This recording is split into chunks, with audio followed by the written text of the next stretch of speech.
fam. So, completed the install a couple weeks ago. So, as you can see, I've got my Atmos speakers mounted above the television, but still at good angle. I wanted them inside of the outside speakers so they can get a little bit of separation, but also gave them some height. So finally got them mounted, got my cable in tucked in. If you look at my other video, I'll kind of show you how I did that. But if you can see, I don't know if you can, but I've got those black grommets down there. So there's that. And then I went ahead and mounted all of these. Sorry, kitchen's a little bit lived in. So, but yeah, so I got the white grommets here, just like I did with those, the Fluence, and put them in this, inside of these pillars here. And so I snaked it in through here, got it there, and then put these mounts, which I repurposed, see it over there. And then I got more of an angle on the room, because nobody really sits here, but it's also wide enough angle that they can still get some of the sound. I did test it and calibrated for it, but have that over there, over here. See a little grass on my arm. I'm waiting for my lawnmower to recharge as the rain clouds start to come in and out. But again, this is the only pillar I had problems with because this is a load bearing, obviously, wall. So this pillar here is actually a full beam. So it's not, there's no hollow gap like in that pillar over there. There's no gap in there. There's no space. There's no nothing. So I tried to drill in. So what I'm going to do is I'm going to take the cable, tuck it in behind the speaker, and then bring it along the line here on the inside of that column. That way it's still tucked away and hidden where it's not obvious. But yeah, I don't get the benefit of having it completely hidden. But, you know, I don't know if that's coming over on camera, but it's pretty damn amazing. It really is. This is one of the more popular ones.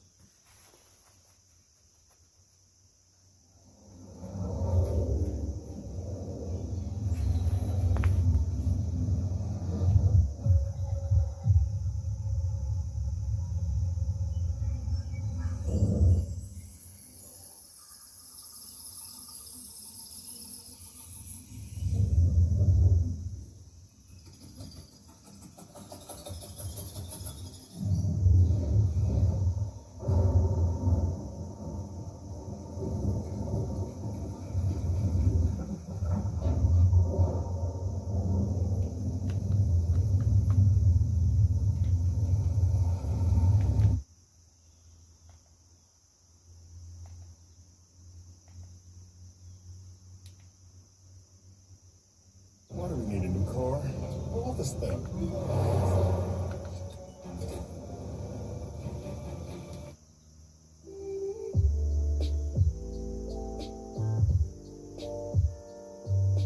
In your recent Zen 5 processor reviews, you mentioned that LTT may have been getting results more in line with AMD's pre-release marketing numbers due to using automated benchmarking tools that you thought were not fully CPU limited.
Lockheed Martin's mysterious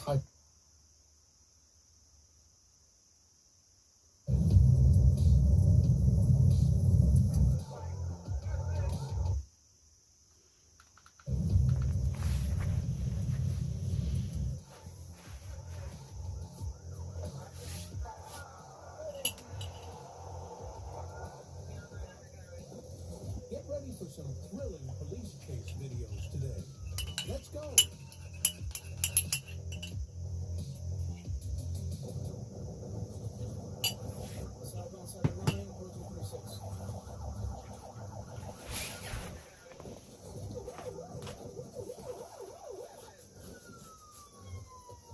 When a distress call came in about a white car on the run near their patrol, officers sprang into action.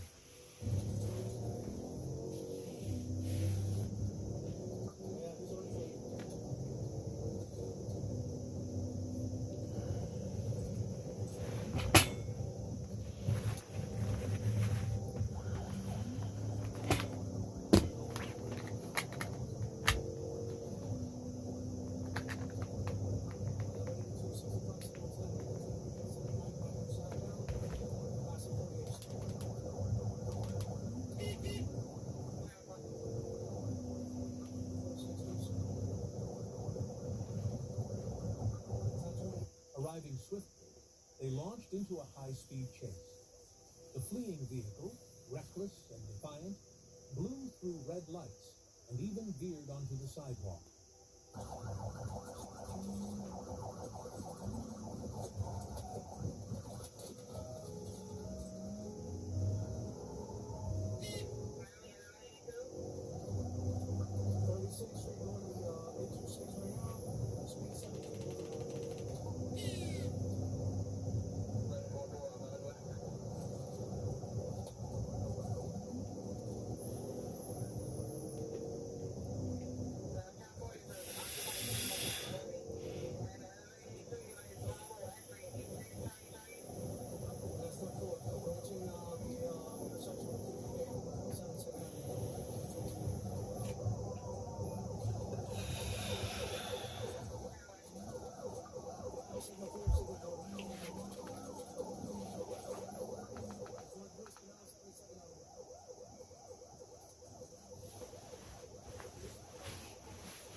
In a desperate move, the driver swerved into oncoming traffic and tried to make a run for it on foot. However, with police backup closing in, the suspect was caught just a few dozen meters from the car. The 20-year-old, lacking proper documentation and a driver's license, faces a slew of charges for their dangerous escapade.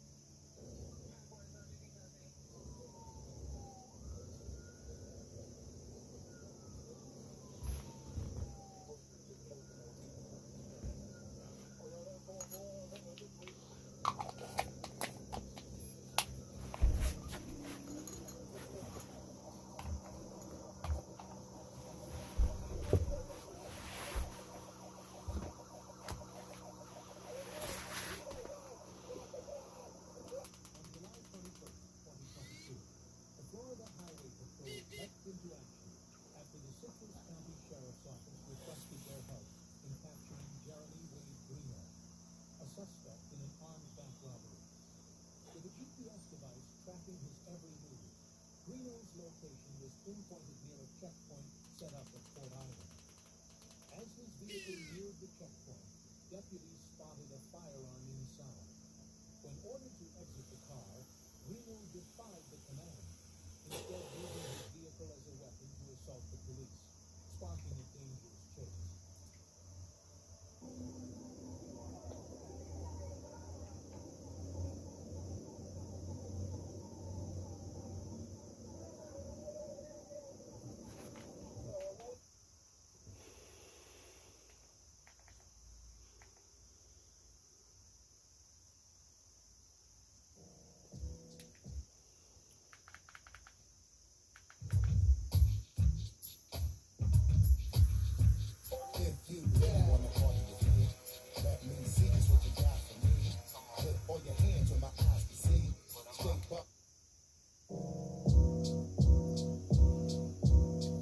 As a home theater enthusiast, I enjoy physical media. I like taking spinning discs, putting them in players, and watching my content because I find that gives the best quality over today's streaming. Well, not everybody wants to do what I do. They want to go get a physical disc, but they want the same level of quality. Well, that is where this comes in. This is the Zedu UHD 8000. It is an 8K media player. You can take your digital copies of your actual media, put it on this player, and you can watch it, and you get the same quality, as far as I can tell, as you do from this.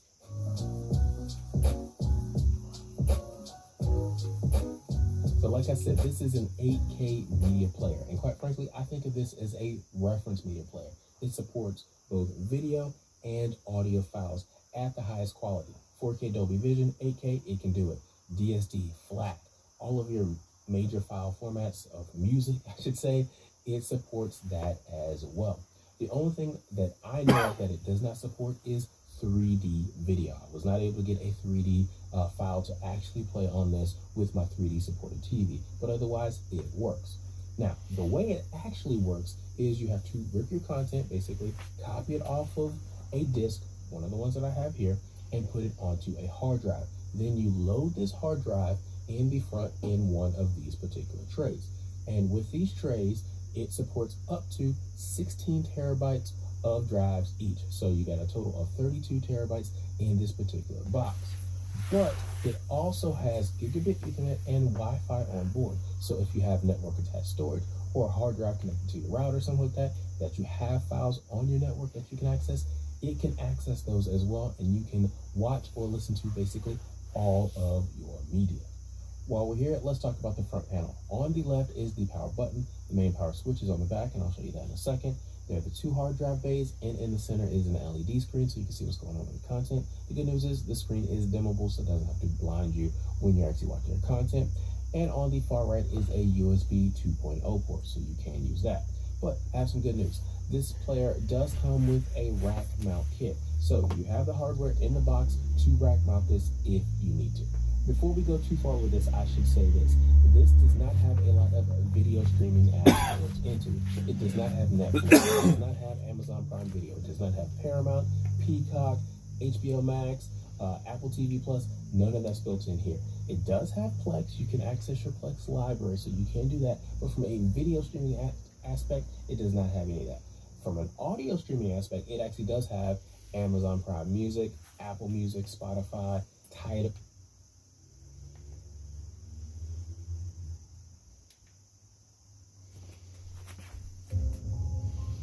Throughout our history, ordinary people have done How to create wide, flat.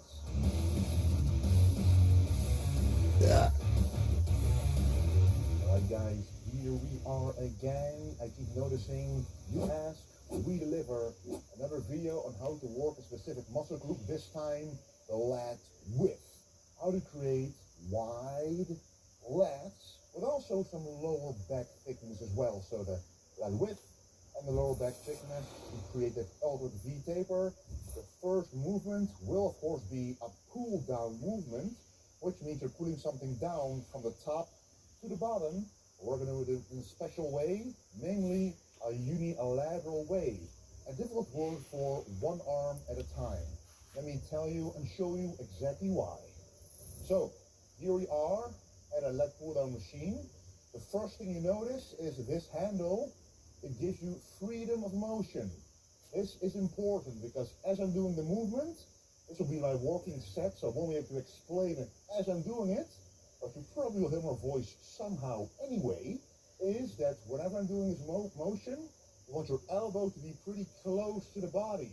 When the elbow is close to the body, that will allow the contraction of the lat. So when you go up, you stretch the lat, but when you go down, you want the elbow to follow a path close to the body. And if you have your hand like this, in this grip, you cannot go close to the body. However, if your hand goes like this, all of a sudden you're able to put your elbow close to the body. So stop talking and let's demonstrate. So we're always starting out with the weakest side first, or the smallest side, and you want to sit in a way you're actually going to sit closer to the direction of the arm that you're using so that the stretch at the top is more. Well, let's go. Stretch at the top, and look at my elbow as it's going down. It's going close to my body, contracting, stretching, and repeat. Stretch, lat width, contraction, lower lats.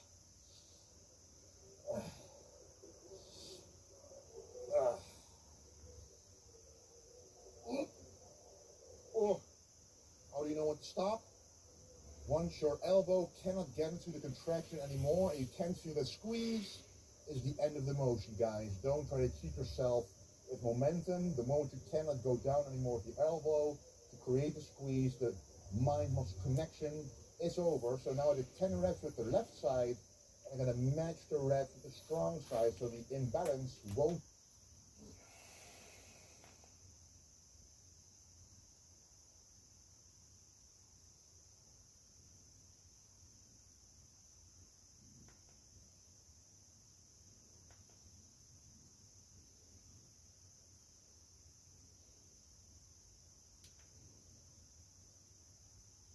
The food inspo you've been looking for? The spicy black bean burger. It's good on the farts. Morningstar farts. The all-new Staff Model ZM Legend. Full control of every shot.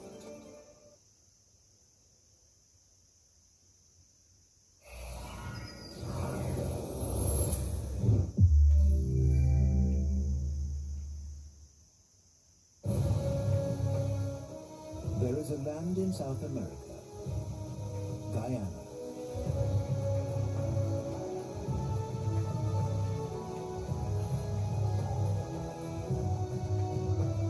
It's home to one of the world's most legendary creatures. It rarely encounters man, yet it has gained a reputation of being a merciless killer, even of humans.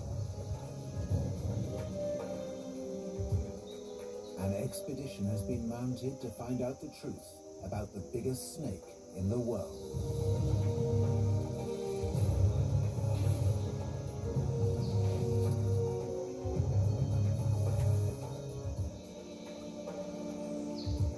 The anaconda's true nature, even its real size, are shrouded in mystery and exaggerated in hunters' stories.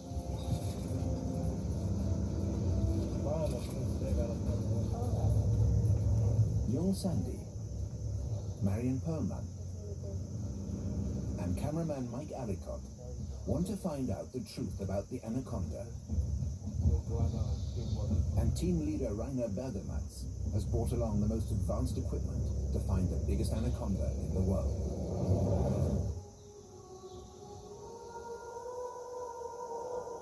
The tropical lowlands of South America. Swamps, savanna, and impenetrable forests. They extend from Argentina in the south all the way north to Guyana.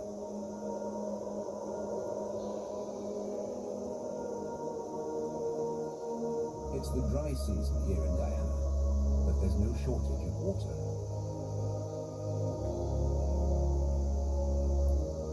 It's a rich habitat for a variety of animal species.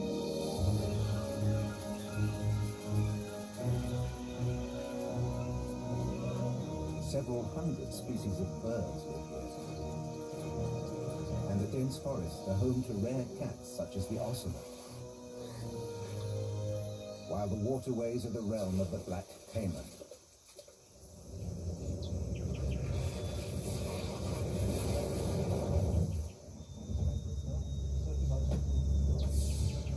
It's the birds that bring the first sign of an anaconda.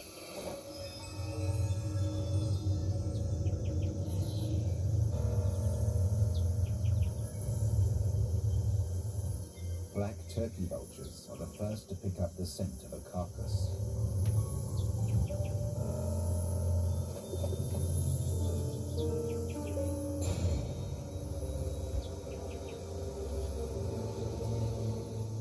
The royal vultures aren't far behind. Bigger and more powerful than their black cousins, they take over, ripping the skin off the carcass.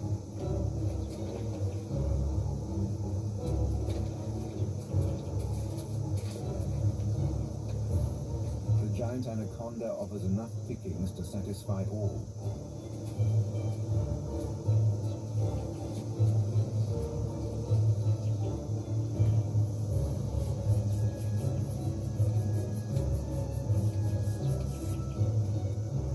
The stench is overpowering. Rainer and Jung keep their distance. Taking off isn't easy on a full stomach. Even with a powerful 2-meter wingspan, it takes enormous effort.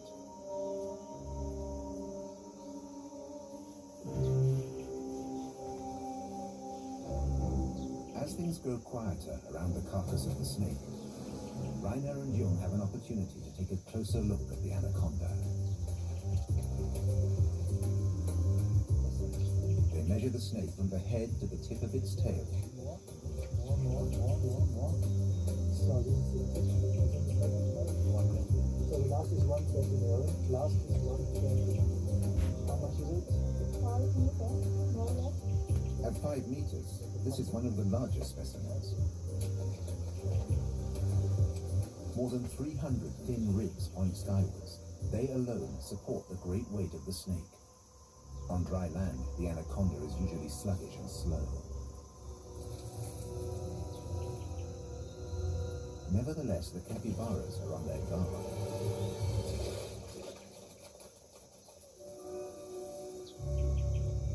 But this time there's no danger. The anaconda is full and no longer hungry.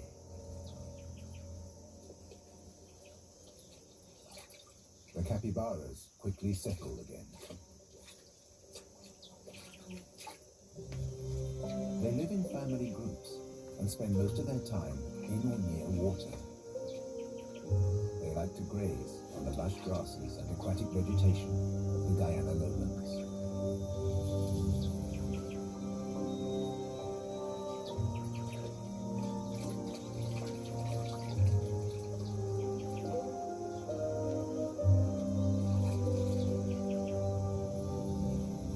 For the birds, too, these are ideal conditions. There's no shortage of insects and small fish for them to eat.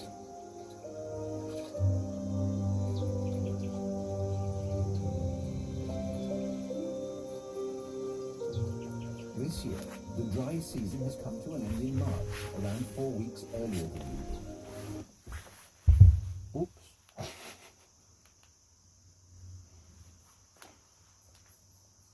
And the water levels start to rise. For the team, this means wet feet and tough going with so much heavy gear. It also means the giant anacondas will be more difficult to find.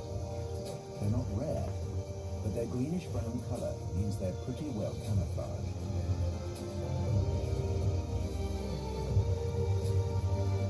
Finding one basking in the sun would be a real stroke of luck. It depends who senses who first. Anacondas have poor eyesight, but they make up for it with their especially sensitive receptors for heat, scent, and vibrations.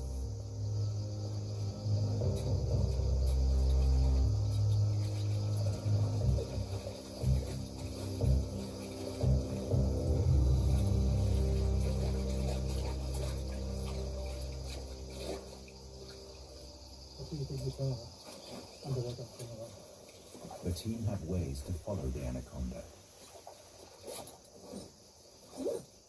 A small underwater camera is quickly assembled.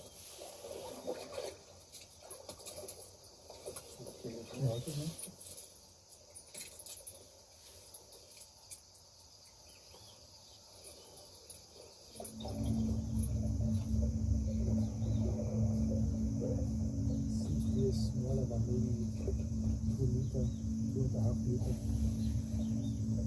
Rainer's video glasses show him what the camera sees, even in the brightest sunlight. This is a small snake, nowhere near the record they're seeking.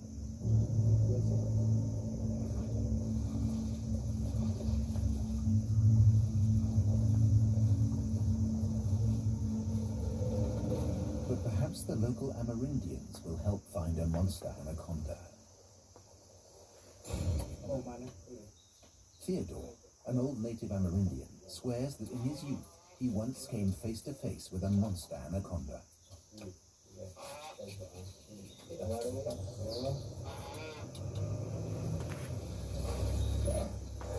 Theodore knows the area like the back of his hand, and he knows where to look for a really big snake.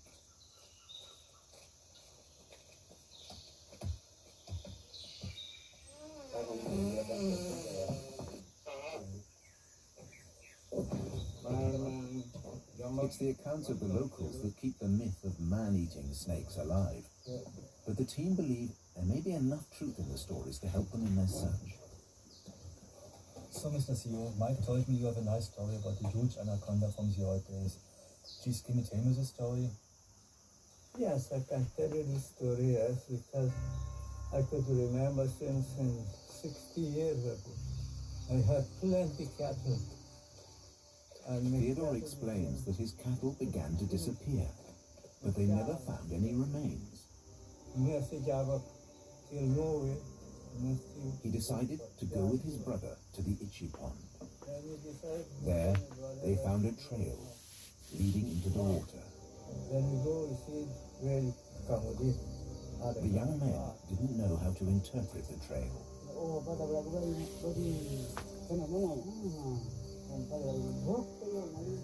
They searched the banks for more signs, but they didn't find any.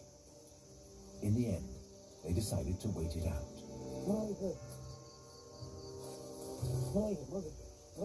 Young Theodore had an uneasy feeling, but he didn't want to appear a coward in front of his brother.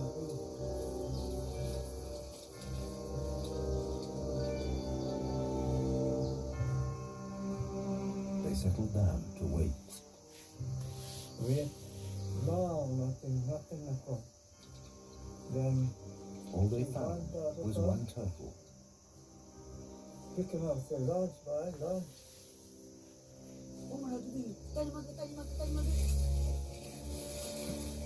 And then the incredible happened. Only his brother's quick reactions prevented the worst. It was the biggest snake he had ever seen. And after that, everything was fine. No more cows disappeared. And after that, everything went good now. Nothing, none of us don't know. If you want to see big anaconda, you have to go to the Itch Pond, and there you would find big anaconda. But finding Itch Pond won't be easy. There are many waterways to choose from, and the way can be dangerous. The team find a high-tech solution.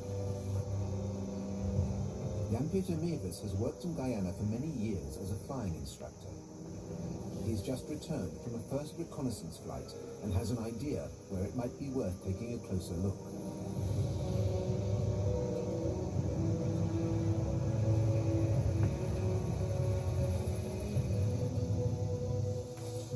A very interesting area. Okay. So, we're here, and I flew over as far as this hill. It seems as if the forest thins out a bit here. It becomes a kind of swampland without any trees. I guess that would be round about here, from here to there. Let me look at the scale, about 5 miles. Let's go.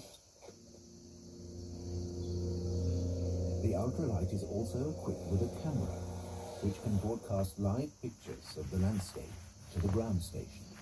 Marion for Jan. Base for Jan, loud and clear. Hello, Jan. I'm ready. You can switch on the camera. Over. Okay, I'm switching on.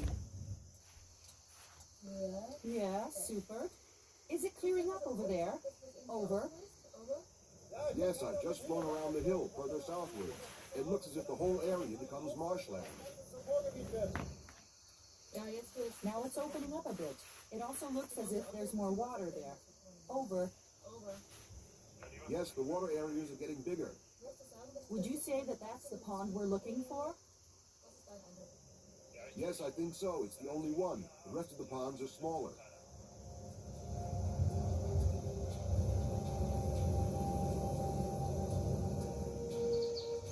The team moves in as close as possible to Itch Pond.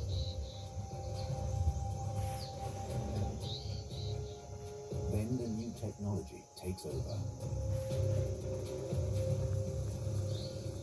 This is the drone, specially designed by Rainer and Marian to cope with this kind of terrain.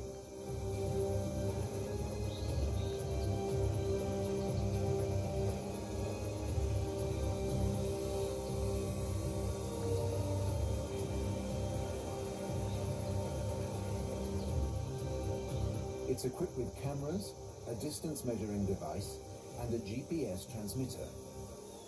It's controlled by a special cyber glove on Marian's right hand.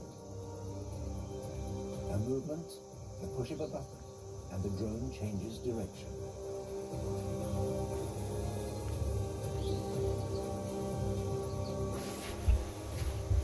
She looks so old school.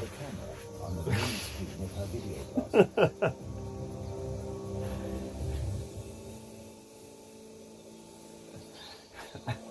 I love it though.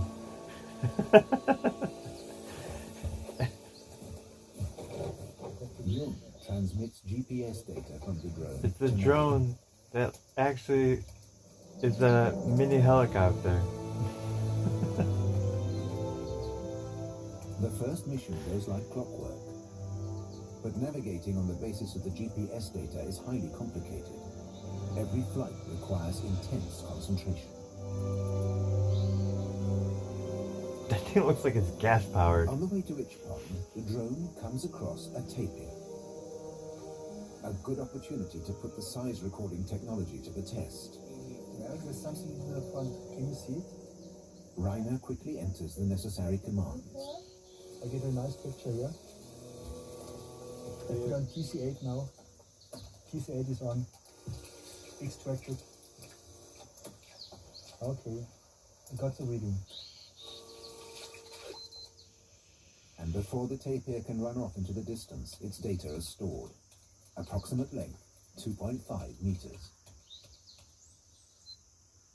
Dude, that's so cool. 96% of customers recommend the Hartford, and those who switch to the AARP auto insurance program from the Hartford, they save hundreds.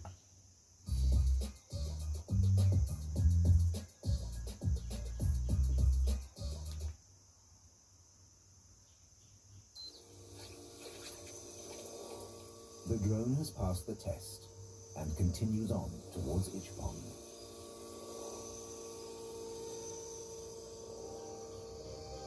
The old Amerindian Theodore was right. Ichpond is indeed the home of the green anaconda. This is not only the largest of the 4 anaconda species, but the largest snake in the world. Scientists believe they may grow to more than 9 meters long.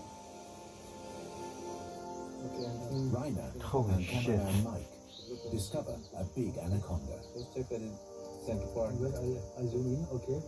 Yeah, I got it. The anaconda feels the vibrations of the helicopter and takes evasive action.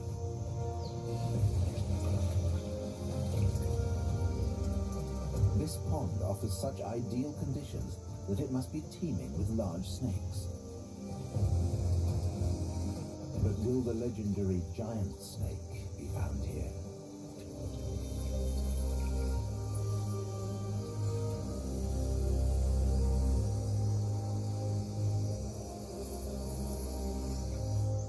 Mike, have you seen anything so far? Yes, I'm seeing something on the front side of the screen here. Checking it. Okay, mine is something on the left front corner. The drone makes a new sighting. Lower. Okay, man, this is great. This is great. Can you try to fly over it? Okay, this is great. Marian maneuvers into the best position to take the measurements. And I get the reading.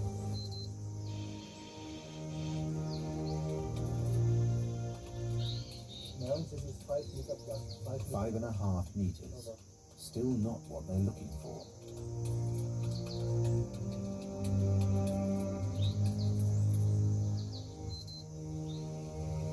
Let's take it and same check on the other side of the lid. Let's turn around. So far, the technology has worked perfectly. But there when something goes wrong. Okay, Maya, I have a wiring here. The Gatino, they're here ahead of you. The remote control is no longer responding. They're running out of battery.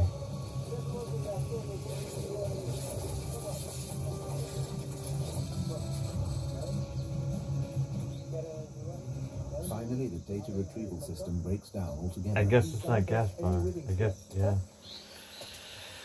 It's not fumes though. Can you come back to me? Oh shit.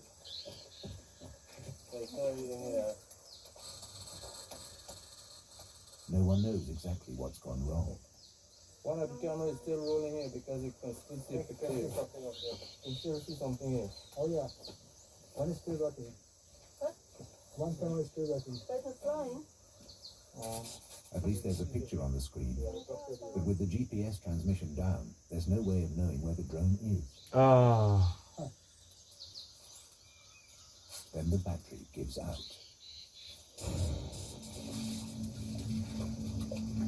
They search at the edge of the swamp and from the microlight, but it's hopeless.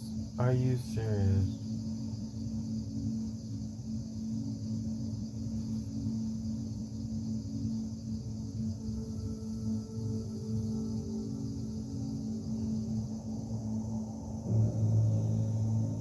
When the wet season comes to an end, isolated pools begin to dry up. Giant anacondas could get stranded.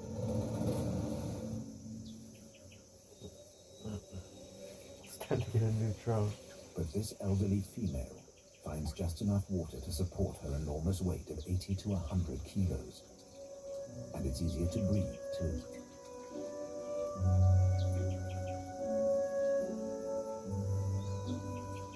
At least she won't have to worry about food in the near future. Anacondas eat only a few times a year.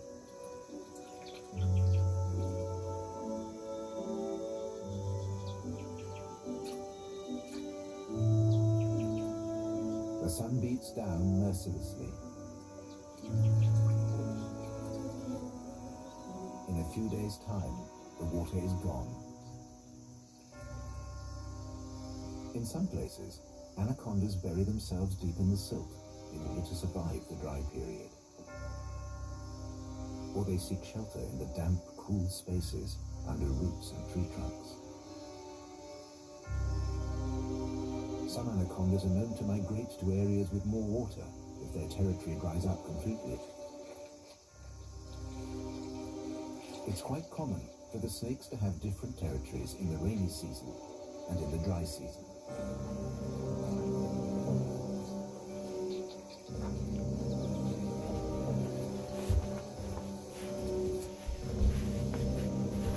How the fuck did they take a shower?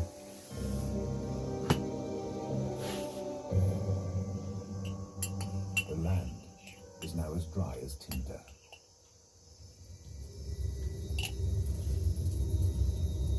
One spark is enough to set the savannah in flames. Oh my god. Up in the sky, birds of prey are circling.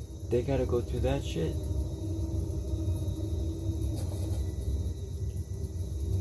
They know the flames will flush out small mammals and swarms of insects. Easy pickings for the hovering birds.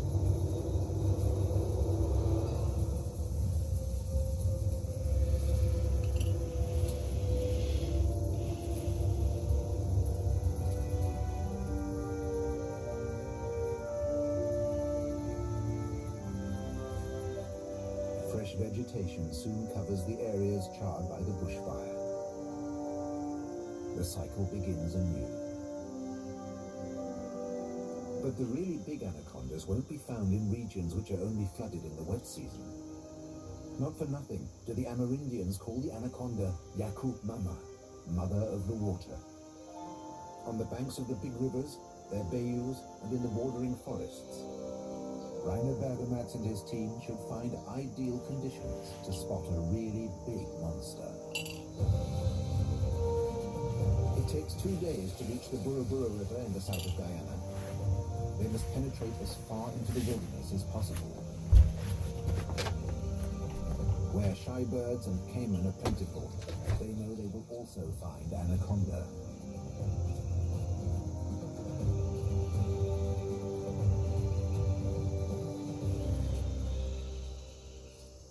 The agouti paca, a herbivore about the size of a dog, is a favorite prey for the snakes.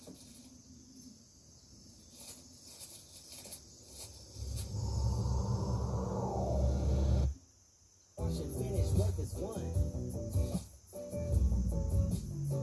Goodbye stains, you are done. At Rochester Institute of Technology, we champion creativity and innovation, push boundaries, and move the world forward. Join the problem solvers at RIT and achieve more than expected. At RIT, we're always onto something exceptional.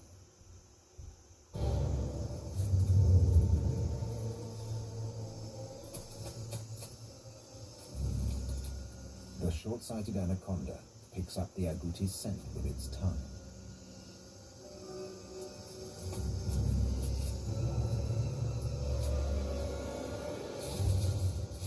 If it were really hungry, the agouti wouldn't stand a chance. When it means business, an anaconda can trap its prey with a velocity of 6 meters a second. Anacondas only attack sloths in the water. But the deer will make a tasty morsel. Anacondas are said to be capable of eating whole cattle, earning their nickname, bull killers.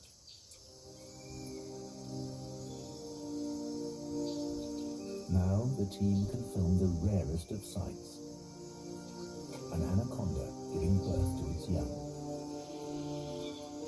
For around 7 months, the female snake has been carrying up to 80 eggs. It has fasted for the entire gestation period and lost up to 20% of its weight. The young slide out of their mother's body.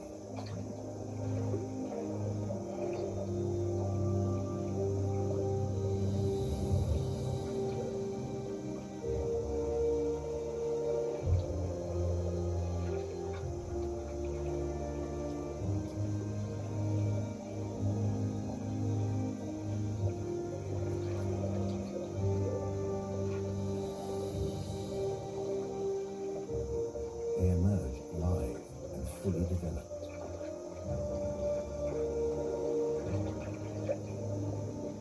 Freeing themselves from the umbilical cord and egg membrane costs the young an enormous effort. This is their first big test.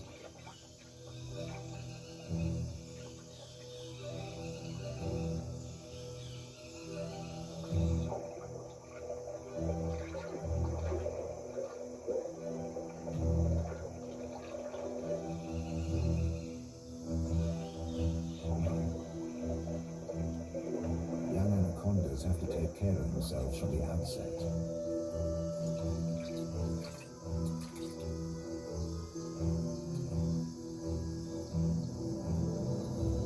They will receive no parental care from their mother.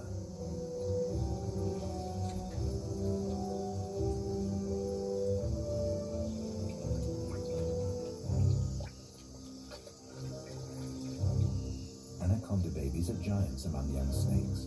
They can be up to 90 centimeters long.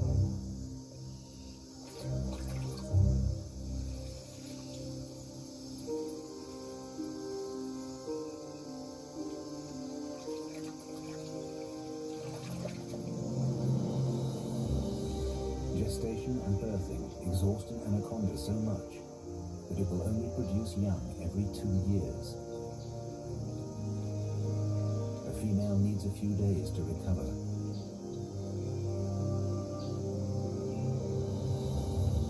Most of the young have already abandoned her.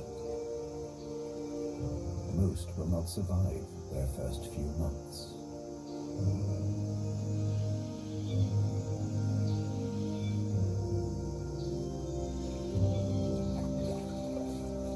The team has reached the headwaters of the Buruburu River, but they want to go still further upstream. The area is uninhabited by humans, but small groups of natives come here to fish and hunt.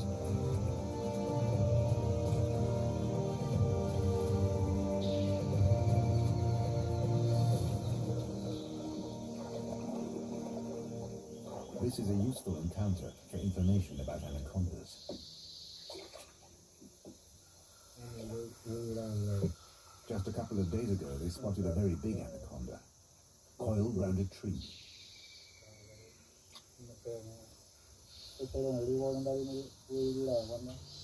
sounds promising. The expedition is on the right track.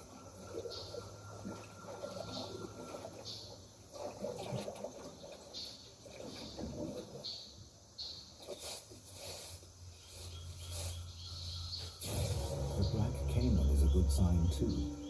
It shares its habitat with the anaconda.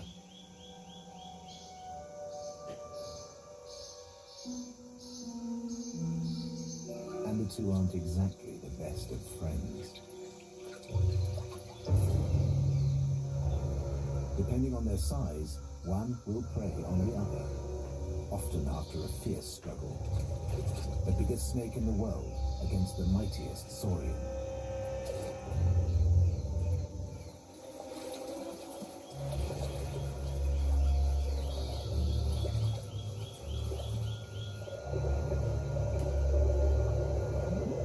Luck is on the side of this small anaconda. The caiman would almost certainly have won, but the arrival of the camera team scares him off.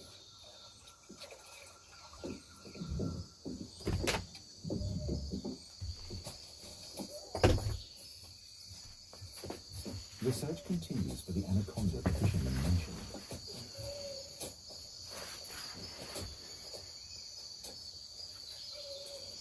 Did they find it? What the heck? Oh, those are cute.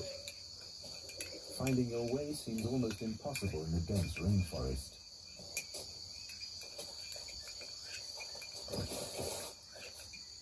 Aww. Oh my god, I want one of those. Oh my god. But Jung grew up here and knows how to follow the almost invisible machete marks left by the fishermen days earlier. They're looking for the tree the fisherman told them about. Since the giant snakes tend to stay in one place for a long time, it should still be there.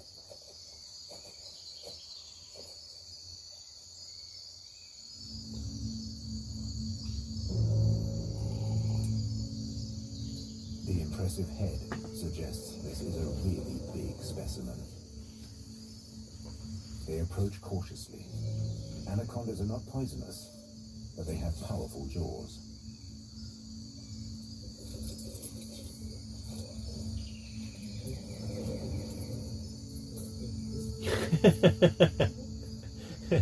Let's put a tape measure over his head.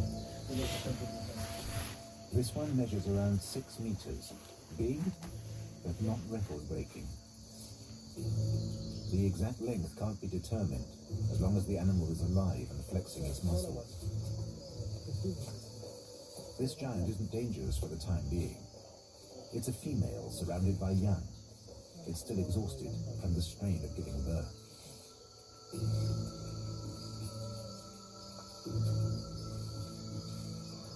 The young, on the other hand, should be treated with caution.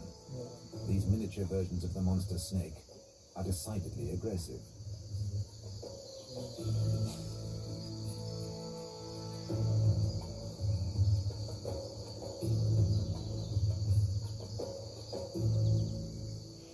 Oh man. The search continues, deeper and deeper into the forest.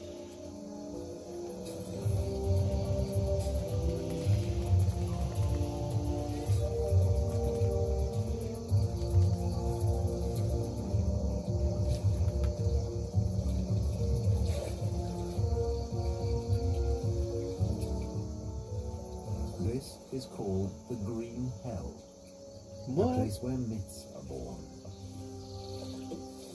Once upon a time, while in search of new places to settle, Amerindians came across an insurmountably high, shiny wall. They decided to follow it in the hope of finding a gap.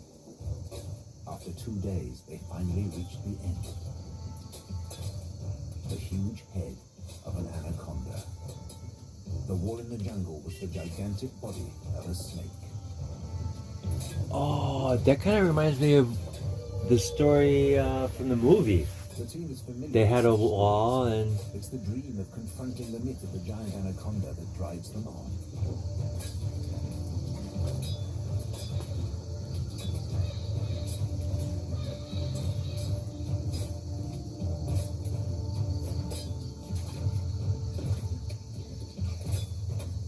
The unaccustomed noise disturbs the wildlife.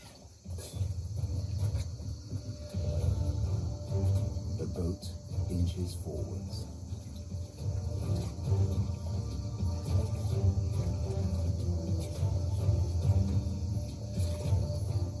At last, the impenetrable canopy above their heads opens, and the waterway becomes those are nice wider. clouds.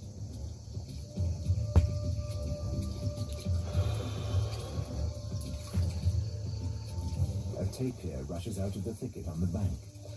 It's one of the giants of the rainforest. This puma is still young and inexperienced, but would know that it's best not to tangle with a tapir.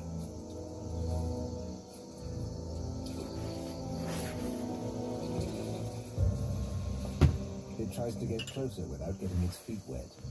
Pumas are not fond of water.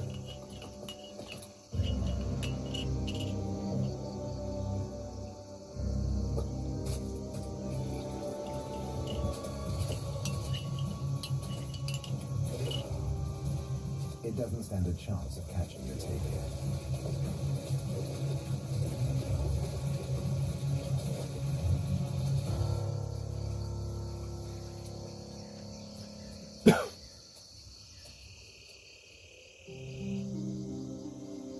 At the end of the dry season, the large rivers of Guyana's lowlands and their bayous once again become vast expanses of water.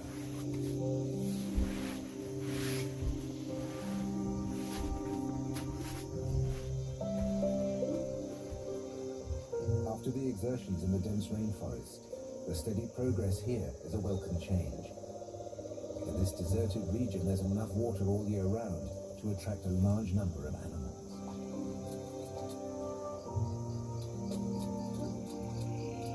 Chipmunky! Chipmunky! Giant otters can always find plenty of fish here. They're excited and try to drive away the intruders by diving in and out of the water.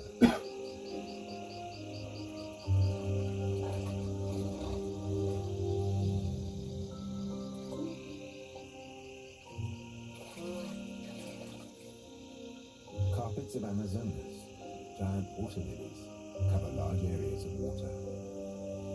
Their leaves can bear a weight of up to 40 kilograms. The calm atmosphere affects the whole team. It's hot and sticky. They all stare straight ahead. Oh, the colors are cool. The small anaconda on the water lily leaf doesn't arouse any bursts of enthusiasm. More out of routine, Mike uses his special binoculars. From the image and inbuilt rangefinder, it's possible to calculate the size.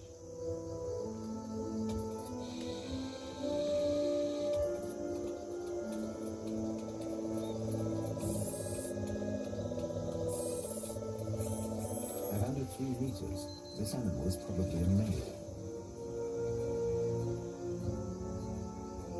The really big specimens are always females. In the murky waters between the leaves, the creature is virtually invisible. Only the head can be seen.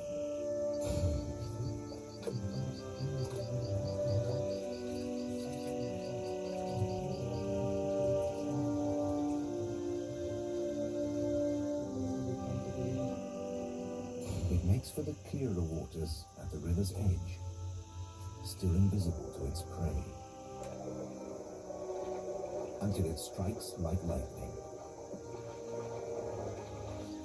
Bite, constrict, and kill is the order of business. After a meal, anacondas often lie around lazily for months while they digest. It's time for the next big mission. What looks like a toy submarine is in fact packed full of expensive precision technology.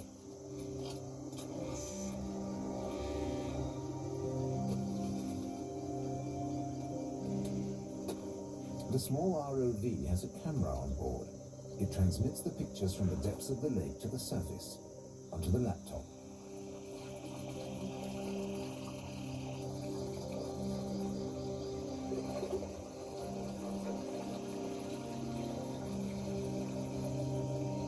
This device promises pictures no one has seen before.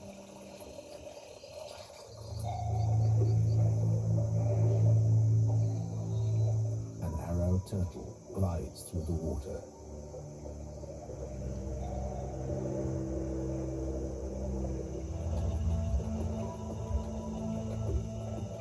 This is one of the biggest freshwater turtles in the world. Its shell can grow up to 1 meter in length.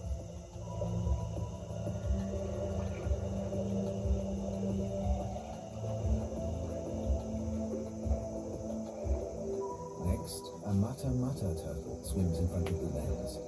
The tufts on the head and neck serve as camouflage among reeds and dead leaves. Most of the time it lies motionless on the bed of the lake, where it feeds on the fish it ambushes.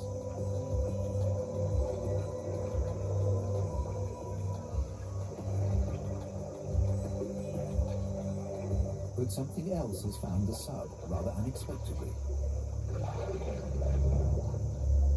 The submarine has been knocked into the reeds and can maneuver neither forwards nor backwards.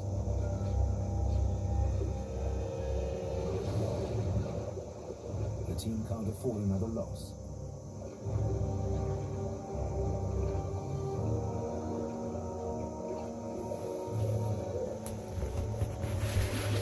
But at least this machine can be saved.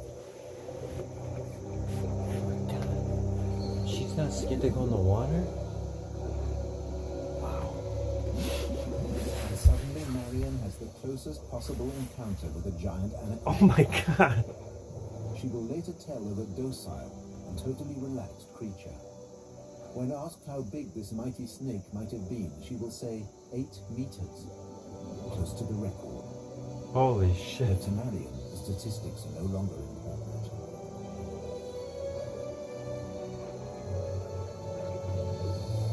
It is a moment she will never forget.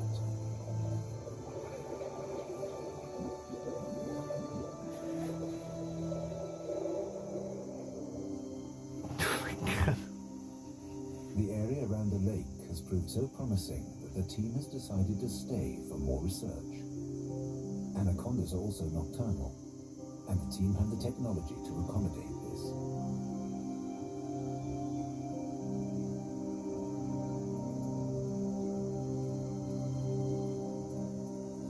Jung and Marion work with a small, remote-controlled car. This, too, carries a camera. Jung controls the vehicle via GPS signals using the viewfinder of his video glasses. The car also has an infrared camera. It senses the heat radiated by living creatures. The yellow and red areas are the warmest. Blue stands for cool and cold spots. The anaconda has a heat sensor too, which helps it to track its prey. However, it won't notice the cold car. So this is a possible way to approach the snake unnoticed.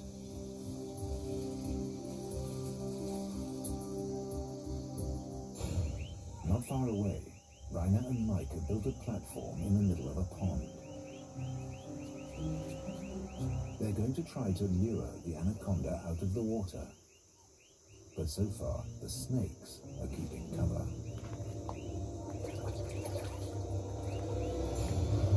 In the meantime, the camera car is working well.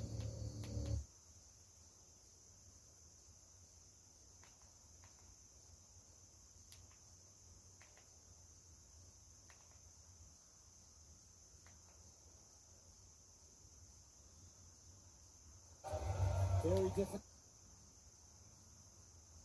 Pixel 9 in a mouse case. Let's test it out. 3, 2, 1. Ooh. Very different demeanor right now. King Mo bouncing around. Rampage is ice cold. David Busters brings you our tale of the tape for this main event fight. Eat, drink, play, watch sports. Look at the significant 6-inch reach advantage for King Mo. Can he keep the hard-hitting Rampage Jackson on the outside? The talking is over. Time to fight. Here's Michael Williams. Ladies and gentlemen, from the Lounge Center, Bellator MMA now presents live on pay-per-view the main event of the evening, the light heavyweight final in the toughest tournament in sports. Brought to you tonight by Miller Lite, the official beer of Bellator MMA. It's not just a good time, it's Miller time. And now, introducing first the red corner. At 6 foot weighing in 205.6 pounds, the former Bellator tournament winner and world title challenger tonight stands with 12 professional victories, 3 defeats. Fighting out of Coconut Creek, Florida, introducing King Mo.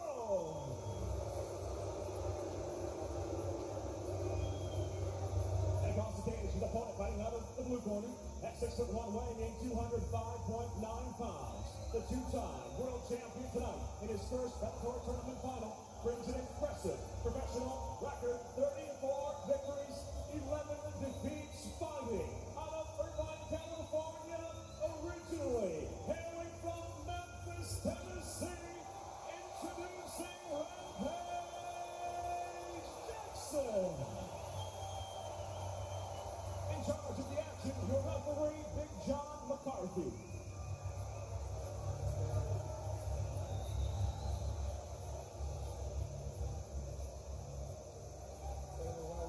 Back, protect yourself at all times. Don't obey my commands at all times. Fight clean, fight hard, go fair. If you want to touch gloves, touch them now. Good. Step back. Good luck. Jimmy, your keys to victory are presented by Victory Motorcycles. Ride one in your own way. For King Mo, mix up the takedowns and the punches, throw jabs and angle. We talked about that reach advantage. For Rampage Jackson, uses power punches and the save your gas for the later rounds. He's had first round knockouts in Bellator. Can he be effective rounds 2 and 3? John McCarthy said if you want to touch gloves, do so now. Both men walked away without touching gloves. And nobody expected that. Here we go. Big John just being polite. You ready? Let's get it on. The bell in round number 1. Scheduled for 3 5-minute rounds, the light heavyweight tournament final, and immediately a takedown from King Mo. No surprise there that he went for it that quickly. Our fight clock is brought to you by Miller Lite, the official beer of Bellator. It's not just a good time, it's Miller time. They are talking trash on the ground. At least Rampage is. King Mo in the black trunks, Rampage Jackson in the black and camouflage trunks. Not a good sign how easy that was.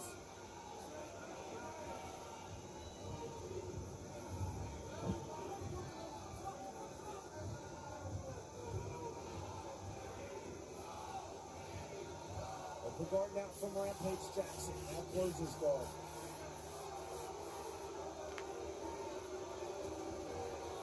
Rampage not often in this position. He wants to get space and explode.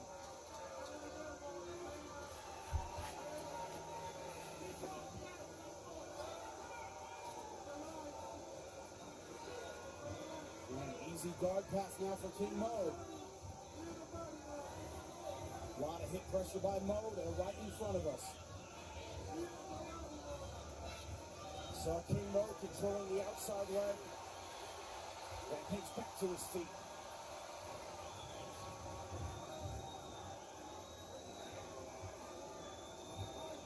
Into the body.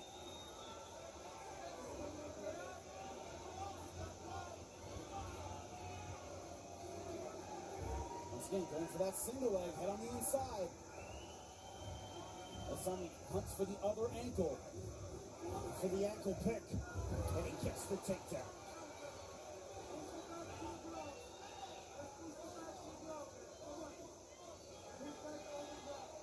See Jackson sitting up, holding the overhook. And it's not just about getting his ground and pound going on top. It's also about dragging Rampage into deep water. It's great to be a knockout guy, 2 quick finishes in Bellator. But he hasn't had that long, grueling fight in a long time. King Mo staying sticky. Knee to the thigh.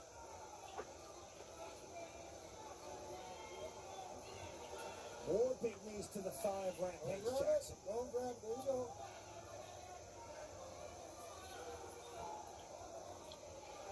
That's going to be sore.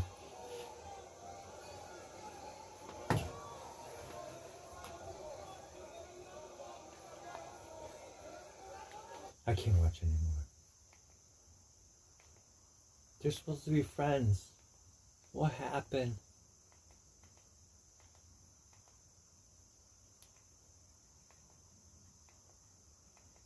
Where the heck is everybody? Nobody's making contact fast enough.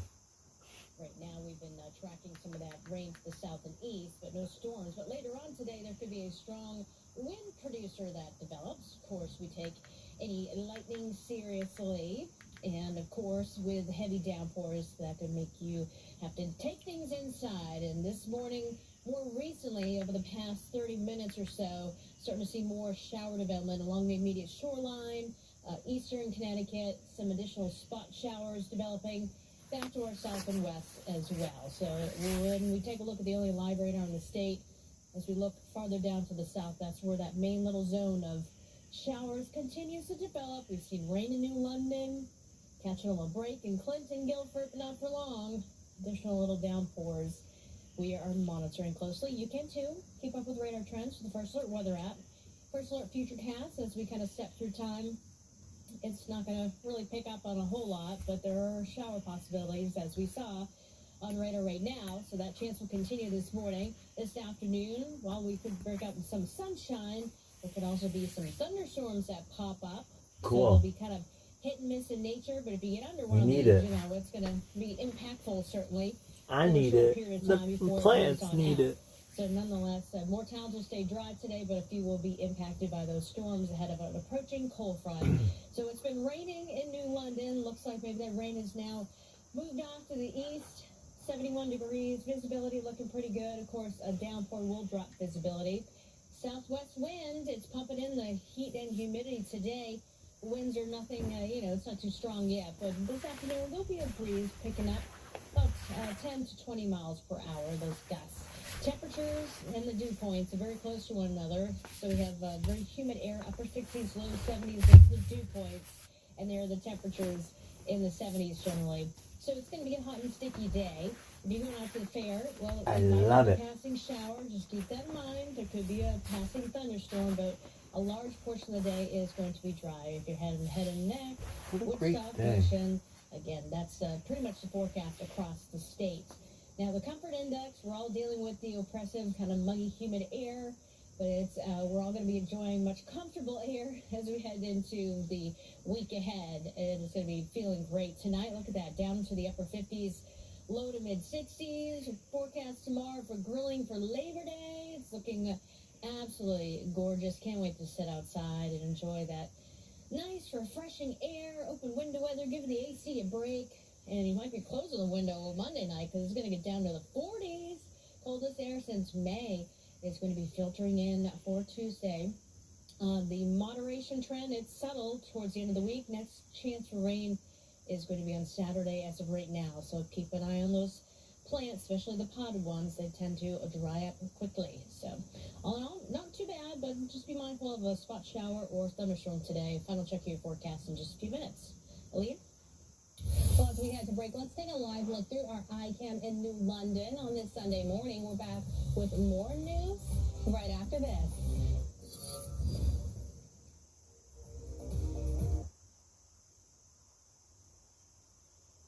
The ball games, the barbecues, and the best stuff happen on the weekend. It's what everybody's working for, right? That's why Connecticut's largest weather team is always looking ahead. When a big shot of warmth arrives, our weather experts give you the most accurate forecasts and the first alert to weekend storms. 1.5 to 2 inches of rain. So you know what to expect this weekend and the next one too, helping you plan the perfect weekend. This is why we First Alert. You might not be a Red Sox fan, but I'll bet you like free mattresses. So if the Sox win the World Championship, everything you buy now will be free and get up to 60 months no interest. It ends soon. Picture this, a retirement where your hard-earned savings aren't at the mercy of the political landscape. With our election-proof portfolio, you can have peace of mind knowing your financial future is secure. Take our quiz right now by scanning the QR code or visiting myretirementquiz.com. It will reveal your #1 retirement mistake and generate an instant report that will help you on your way to building an election-proof portfolio. Don't let politics derail your retirement dreams. Take the quiz now. At Toyota's national sales event, we've got a long lineup of vehicles for summer fun, like Camry, RAV4, Highlander, BZ4X, Tundra, Corolla Hybrid, Tacoma, Sienna, Corolla Hatchback, Sequoia, Prius Prime, RAV4 Hybrid, Land Cruiser, GR Supra, Toyota Crown, Ford. Right now, get Tundra with 1.99% APR for 48 months, plus $1,000 TFS subvention APR cash, or lease a new 2024 Tundra for just $499 a month. Come in today. Toyota, let's go places. We wanted to be able to enjoy all 4 seasons, and patio enclosures helped us make that dream come true.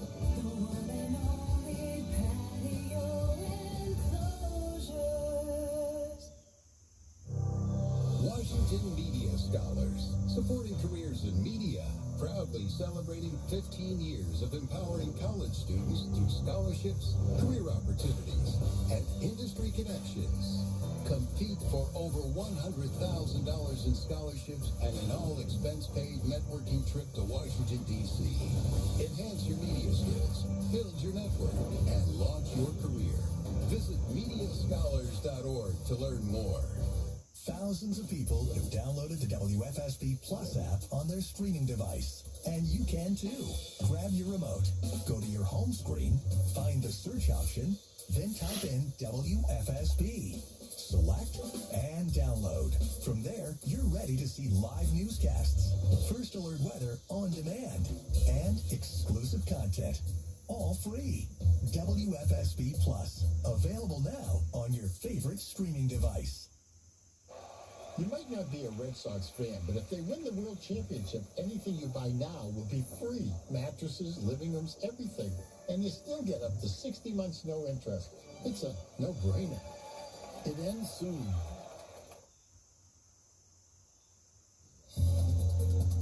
It's time now for Better Money. Eric Hogarth is a certified financial planner and the senior partner at Johnson Brunetti. Today, we're going to break down a case study in retirement so we can all learn. Thanks for being here, Eric. Great to be here. Thank you. So this person says, I'm 67 years old, I'm taking Social Securities, and I have $600,000 saved for retirement. Will I have enough income for the rest of my life? $1 million question. $1 million question. For some people, that's more money than they'd ever spend. Some people spend that in a number of few years. So you have to have these conversations. So you go into retirement eyes wide open. You know, am I going to be able to do what I want to do, whatever that is for you? But the bottom line, when we sit down with an advisor like you will give us a number. We'll know exactly like what our money's going to make us each month, and we can have a goal. Make is a tough one, but you can get a realistic understanding of this is how much money you have. Am I being realistic, reasonable with how much I can draw out of it now and later? Yes. Okay, so we a good want advisor will give you that. We want to get those plans, and preservation strategies are also super important to make your savings last. Yeah, is we can't base. Think about working years. You can't live your life based off your biggest paycheck. Maybe you live your life off your smallest paycheck. Just like you can't live your life that the market's going to go up every year. Sometimes it'll go down. So you have to make sure you're being safe on the downside too. Okay, so that means you develop a retirement income plan. Good news, that's what you do? That is what we do. It's not just how much you have. Are you being smart? Are you making the right decisions of which buckets to draw on first, dependent upon taxes, dependent upon the market, dependent upon lots and lots of things. So have a plan. Okay, and then we have factors that we need to remember. Longevity, long-term health care, and legacy. Do you want to leave your kids or grandkids money? Yeah. I mean, what most people say is I want to make sure that I have enough, we have enough to do everything we want to do for as long as we both live, and I would love to leave something behind if there is anything behind. But these are conversations that should happen earlier on. Same thing with what are you going to do about healthcare? Yeah. Don't worry about it for the rest of your life. Have a plan. Yeah. All right, fail to plan, plan to fail. And you have a book to help us. You have an offer. It's the Money Map book. You'll get yours for free. You just go to bettermoneytv.com. You'll send it off for free. Yeah, I really encourage people to get it. It's a great book, and it talks about all this stuff, things you should think of retiring or still working. Thanks, Eric. That's Better Money. All right, Jill, as we know, Mike Cerullo, he was out at that fair all morning. Folks are probably heading there now. I mean, it started an hour ago. Yep. People who are out there this morning getting ready for their day, what can they expect right now? Well, don't be shocked if a shower passes on by. We've been tracking those already this morning across southern Connecticut mainly. They're brief, but nonetheless could impact your outdoor plans. So a first alert for that. We also have first alert this afternoon for isolated thunderstorm development. So it's not a rain all day. It would be brief, but still nonetheless could be an impact to some of your plans. Tomorrow, though, for Labor Day, we have breezy conditions. And yes, today is the first day of meteorological, if I can say that, fast fall. And it's going to be feeling like that in the week ahead. Well, thank you for that, Jill. You're welcome. CP24 is next. We'll see you next week and have a great day. Bye.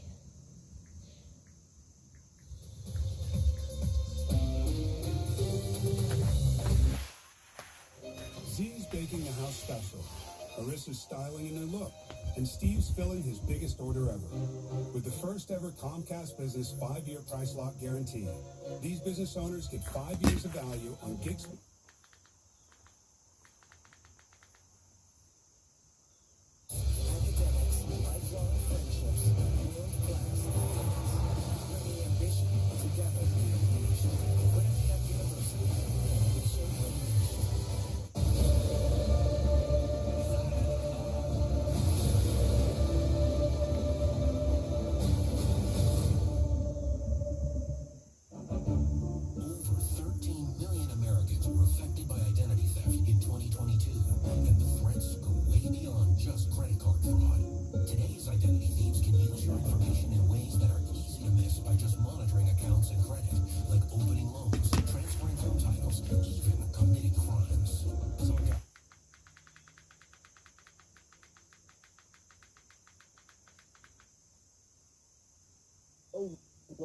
In Heisman.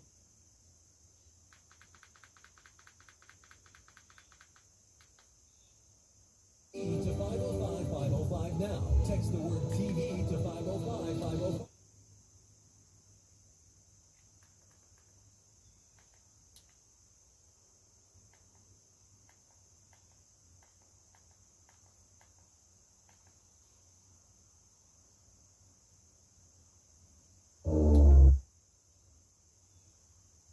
M&T got to know us, got to know the business. They're committed to us like we're committed to them.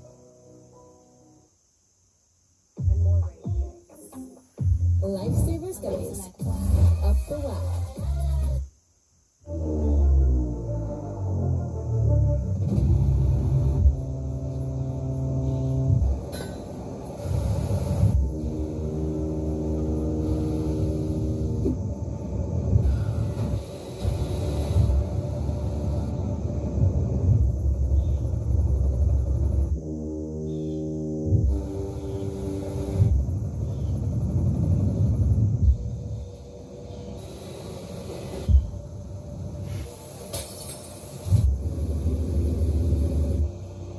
This is the giant mega yacht Heesen Genesis.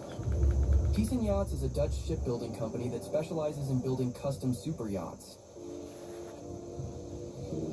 Heesen Yachts is a well-established shipbuilder that designs and builds large and sophisticated luxury super yachts in the full range of styles and sizes.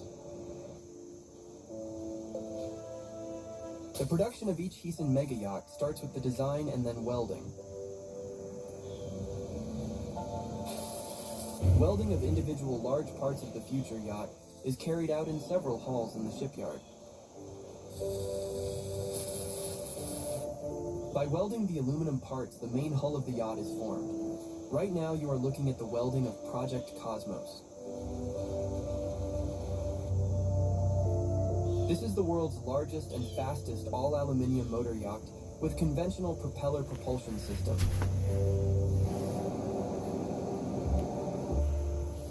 Some of the most notable features aboard this yacht include a fully equipped helipad that transforms into an outdoor cinema to stunning effect, a crystal elevator from the lower deck to the sun deck for elegant accessibility, a breathtaking 7-meter swimming pool with counter-current jets for swimming, coupled with a waterfall and glass bottom, a sumptuous beach club with a sunken bar and large transom and side platforms.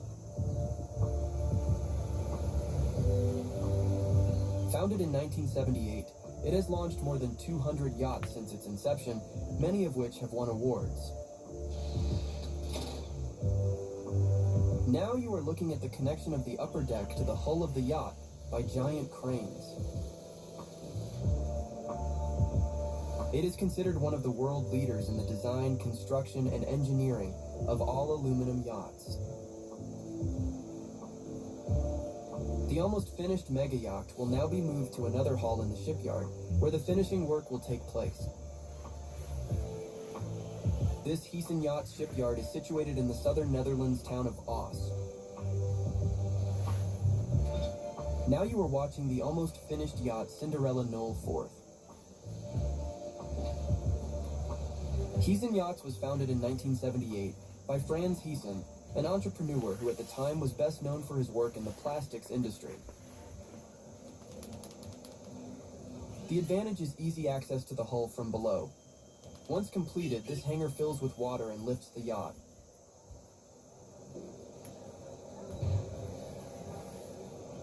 This is Heesen Ultra Luxury Yacht, My Ultra G. This yacht went to sea at the end of last year. Heesen Ultra G Thunder will come from 22,000 horsepower, generated by 4 MTU 25 4000 engines, driving 4 Kongsberg S90 water jets.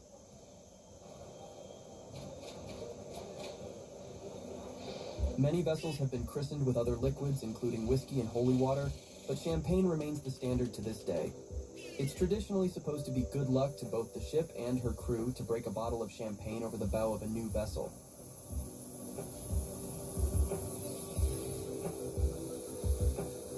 This yard now has the capability to build yachts up to 83 meters, which is 272 feet in length.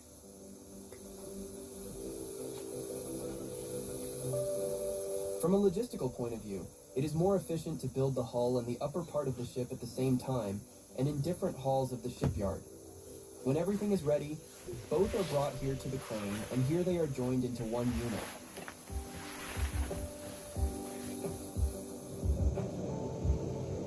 To give this super yacht the longitude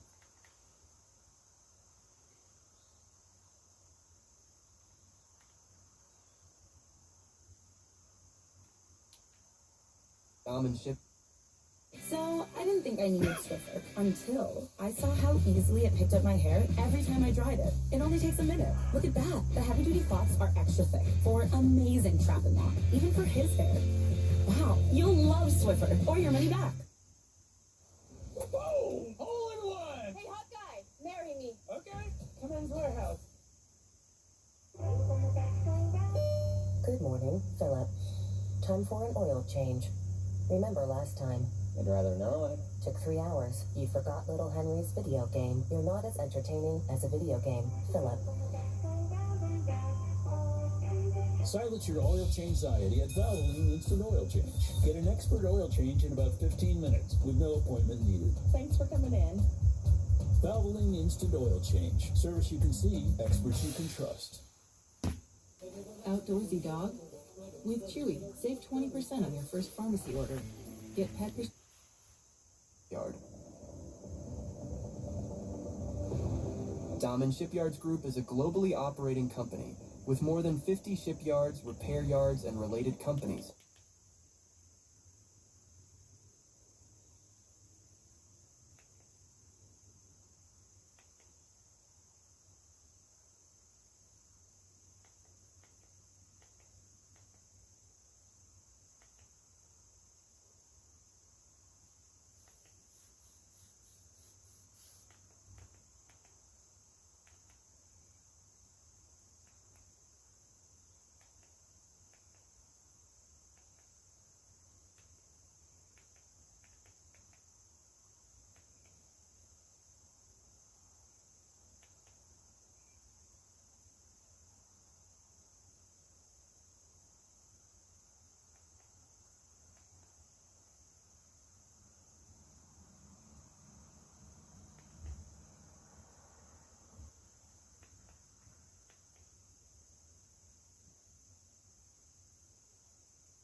Guys, we did an amazing video in Palm Beach with Informa, showing how they set up an army. Literally. Not an army, but it's like an army, because the crew over there went in there and they actually... John, you locked us out, dude. No. John, you locked us out. How are we going to start a video like this, John? All we got to do is knock. John from Informa, guys. And like I was saying, you know what? We actually filmed the setup of Palm Beach. Come on, Alfred. Wait for it. Welcome to Informa. Ah, yes. Oh, we are going to have a conversation, guys. Oh, yeah. John, introduce yourself. Maybe some people John have... Nigro, Senior Director of Operations. Welcome, Alfred. You look so good. You know what? You're looking all sharp with a little handlebar. I love this. Okay, so this is when people come in to your location here in Fort Lauderdale. This is where they would come in through the door if somebody needed something from Informa. Okay, so when we did the video in Palm Beach, which was a huge video, I suggest them to watch it. It was an awesome video. Watching your guys. I mean, when I say your guys, it's everybody here. Guys, they're a huge team. It's Informa's guys. Informa's guys. But when I say we had this problem last time, John. Okay, so we made clear last time. Yes, you did. In the customer service area. Yes. Okay, so right now we're in the offices. Yes. It's Claire's office. She handles all the freight. Okay. Okay. So everything freight she'll take care of. Gilbert's office. Yes, guys, and Gilbert, Director of Operation. Gilbert will do. Somewhere in the world. Huh? Yes, and he doesn't like the camera. Last time we just showed the back of his head. Right. The whole time. We'll do the same thing. We'll give him a hat. We'll give him a hat this time. Okay. As we do customer files, we have records of everything. All right, guys. This is. We're going to come up and say hi to Yemi. You met Yemi in Palm Beach. Yes. Good morning, Yemi. Hi. You remember Alfred? Yes. How are you? Good. So I'm showing the audience, like, prior to you guys mobilizing to the actual Fort Lauderdale or to all the other shows, what really happens, because people just think, nothing happens until the show happens, but there's a lot of behind the scenes happening prior to each show. Like, and you're going to see it today. That's a lot. We're going to start here. Yemi is in charge of the electric department. So all of the electric at the show, whether it's a boat, a booth, a land space, whatever electric requirements our exhibitors need, we're going to go through Yemi.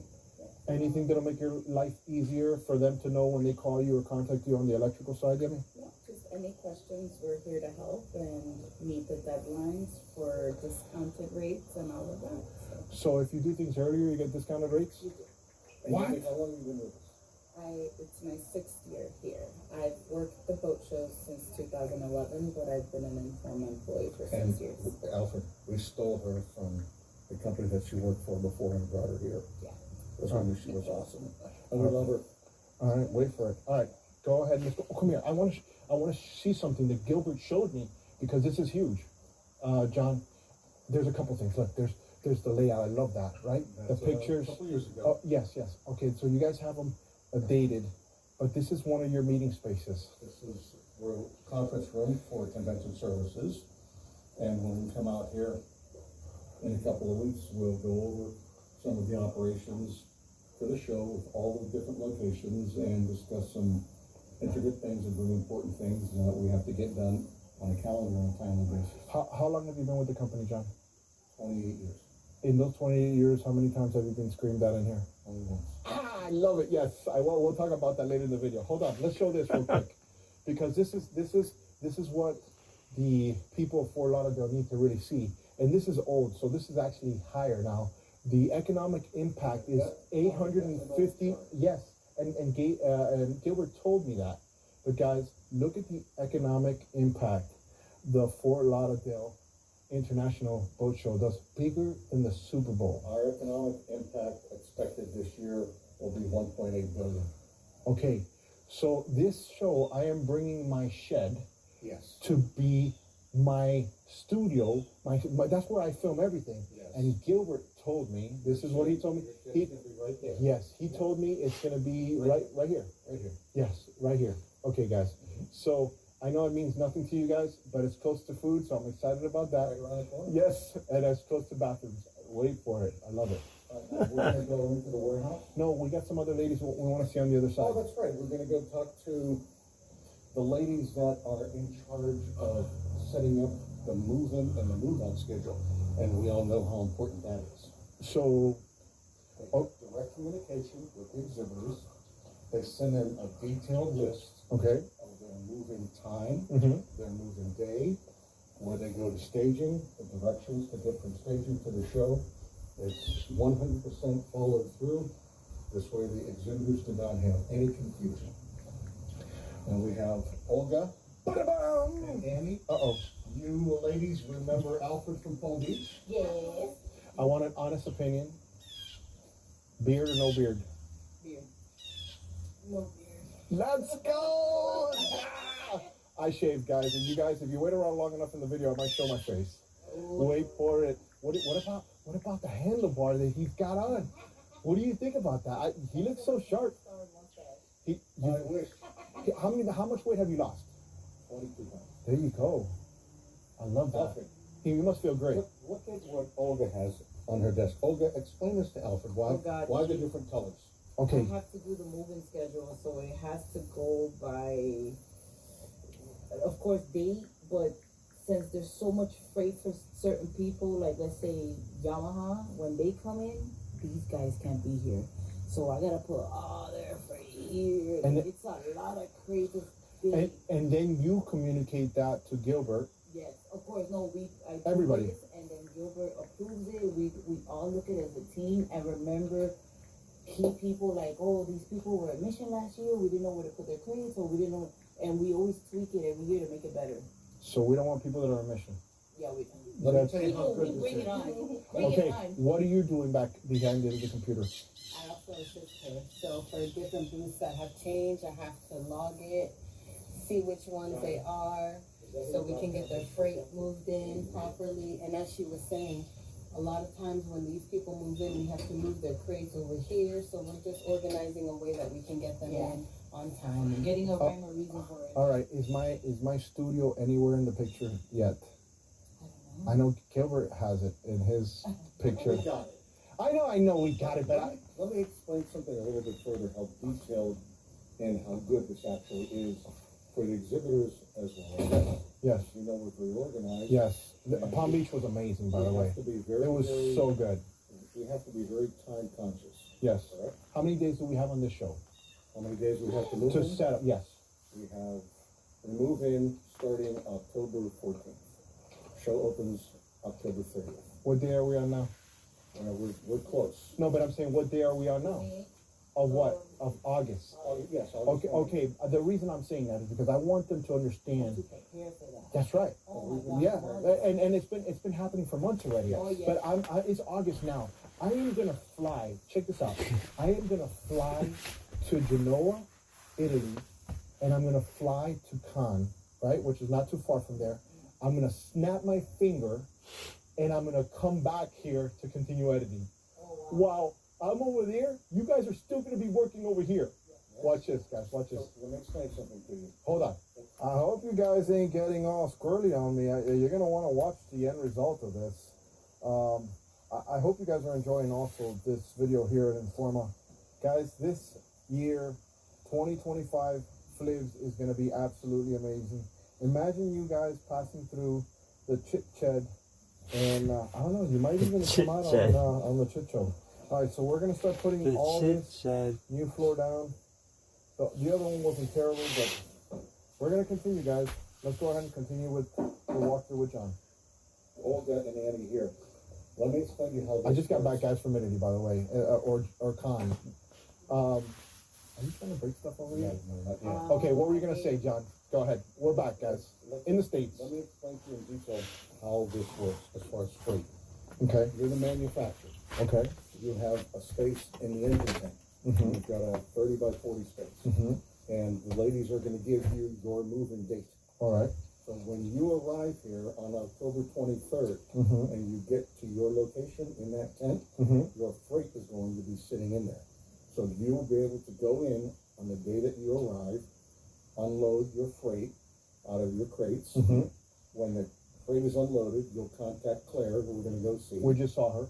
Say, Claire, I have empties. We're gonna give you empty stickers. Olga and Annie's crew and Gilbert's crew, all of our crews, Mhm. are gonna come by on forklifts, and you've seen all the forklifts. Yes. And we're gonna take away those empties. Okay. So now you're gonna build your display. We're gonna leave you alone. The show comes. Now, the ladies have also provided a move-out schedule, which means when the show is over, you have a schedule of when we're gonna deliver your empty crates. So you put your empty crates, Which is, it moves fast, because those forklift guys are moving like, and very organized. yes, fast.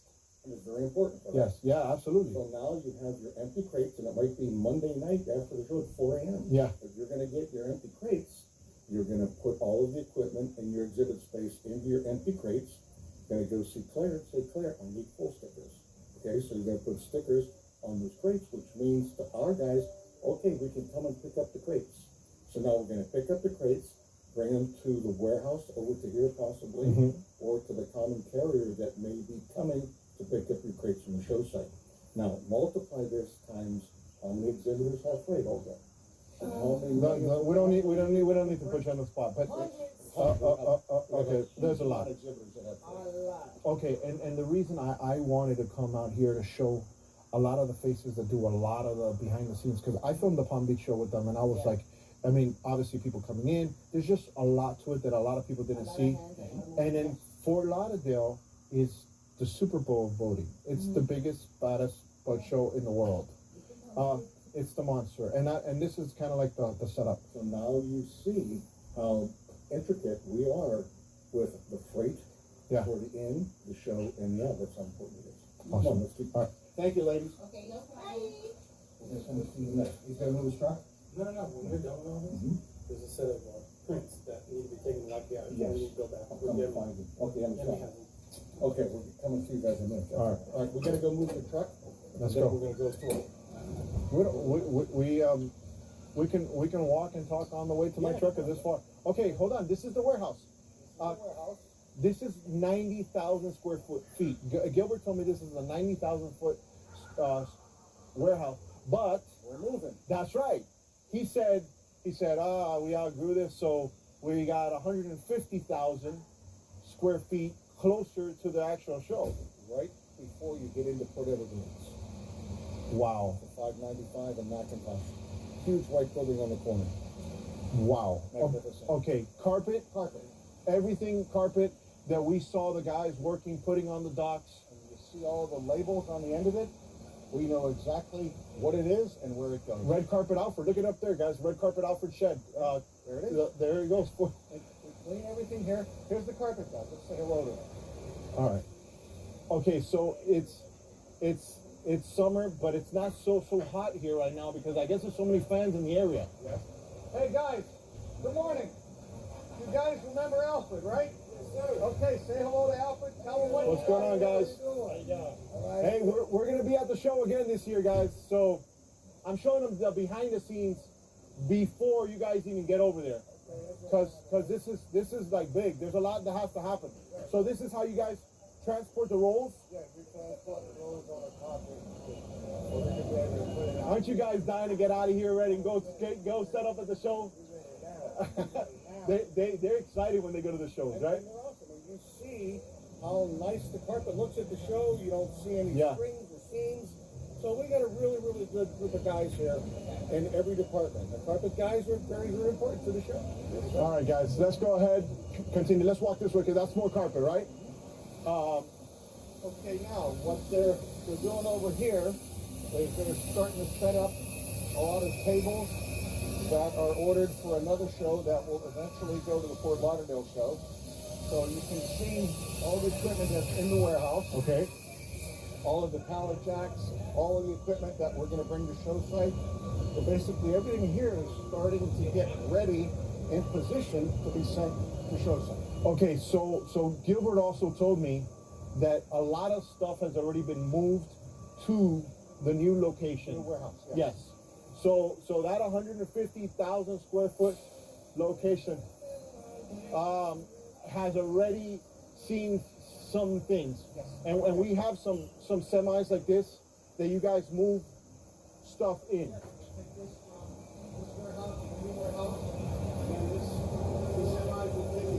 From both warehouses to show site. Yeah.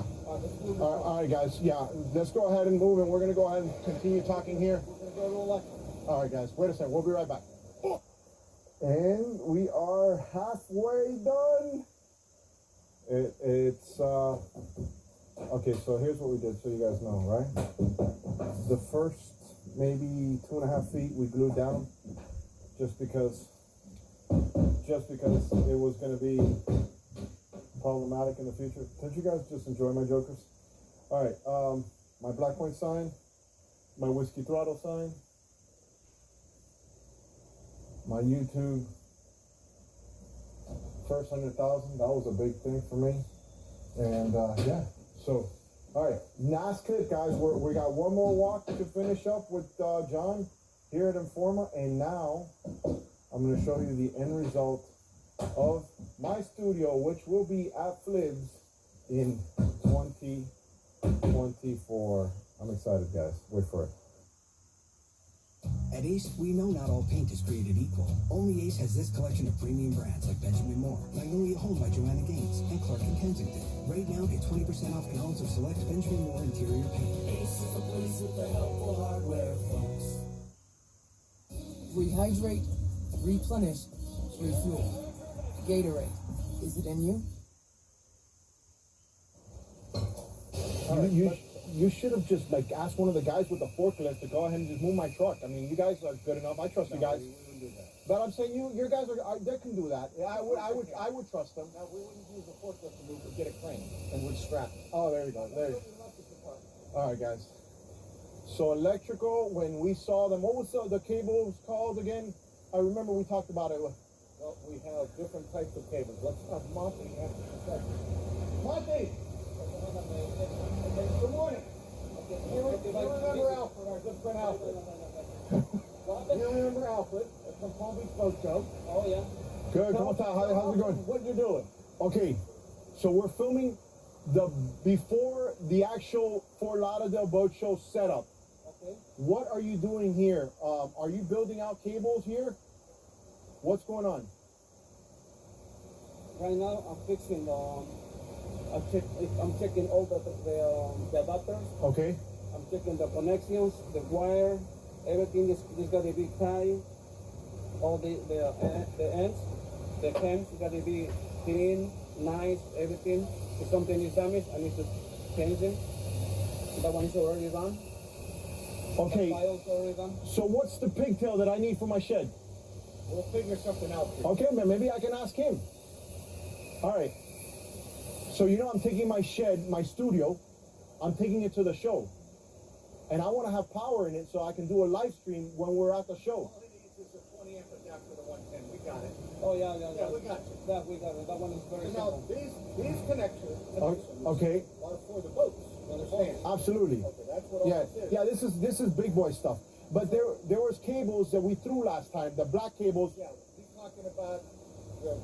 Explain to him. What are the cables? All the cables, los cables que pasan, the wire. What's it called? There was a name for it. 180s or. No, but the guys were calling it something else. They're like, hey, throw this down this area. I forgot the name of it.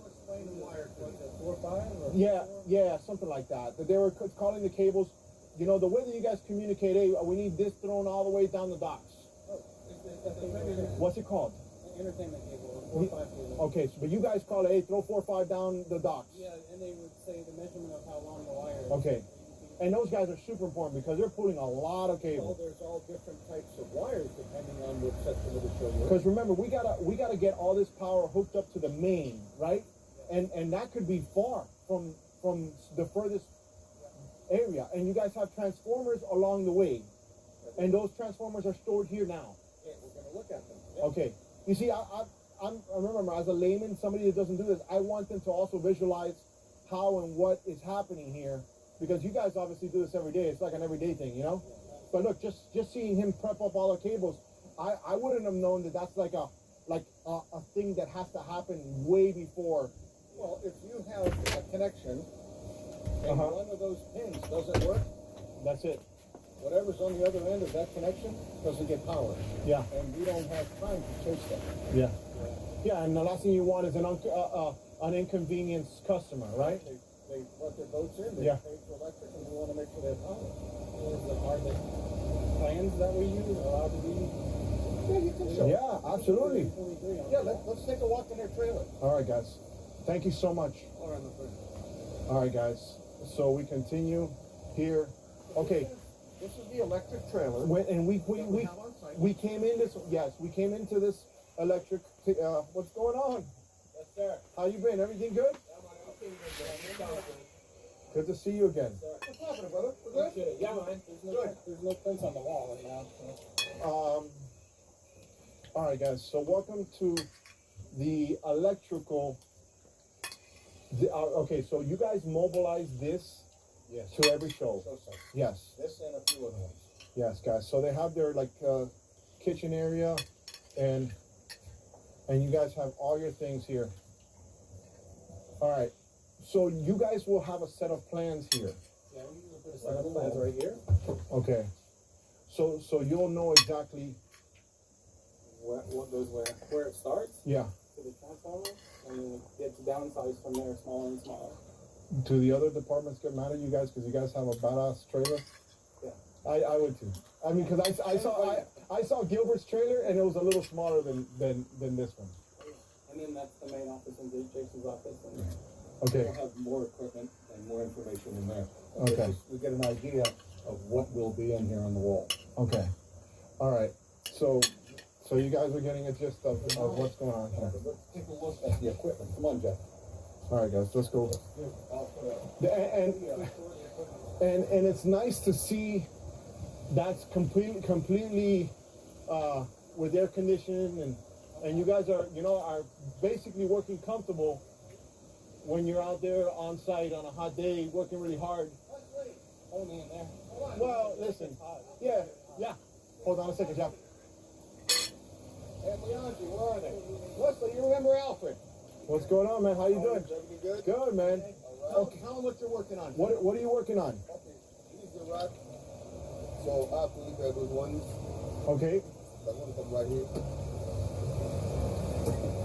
I have to install it. So that one can be covered. Without this, somebody can hurt. Like, is it power source? So Yeah. you have to be protected. So everything has to be covered. Yes, sir. Everything. Yes, sir. Covered and protected. If not, you'll have a big problem. That's why you're here. Problem. No, we don't want problems. No, we don't want that. All right, guys. So here are their panels. Just so you see how everybody has something. I'm fascinated seeing how this all works, right? Because what I was most impressed by when I filmed you guys working in Palm Beach, what I saw was like an army of people moving, building, and all of a sudden the place left better. I remember leaving Palm Beach and it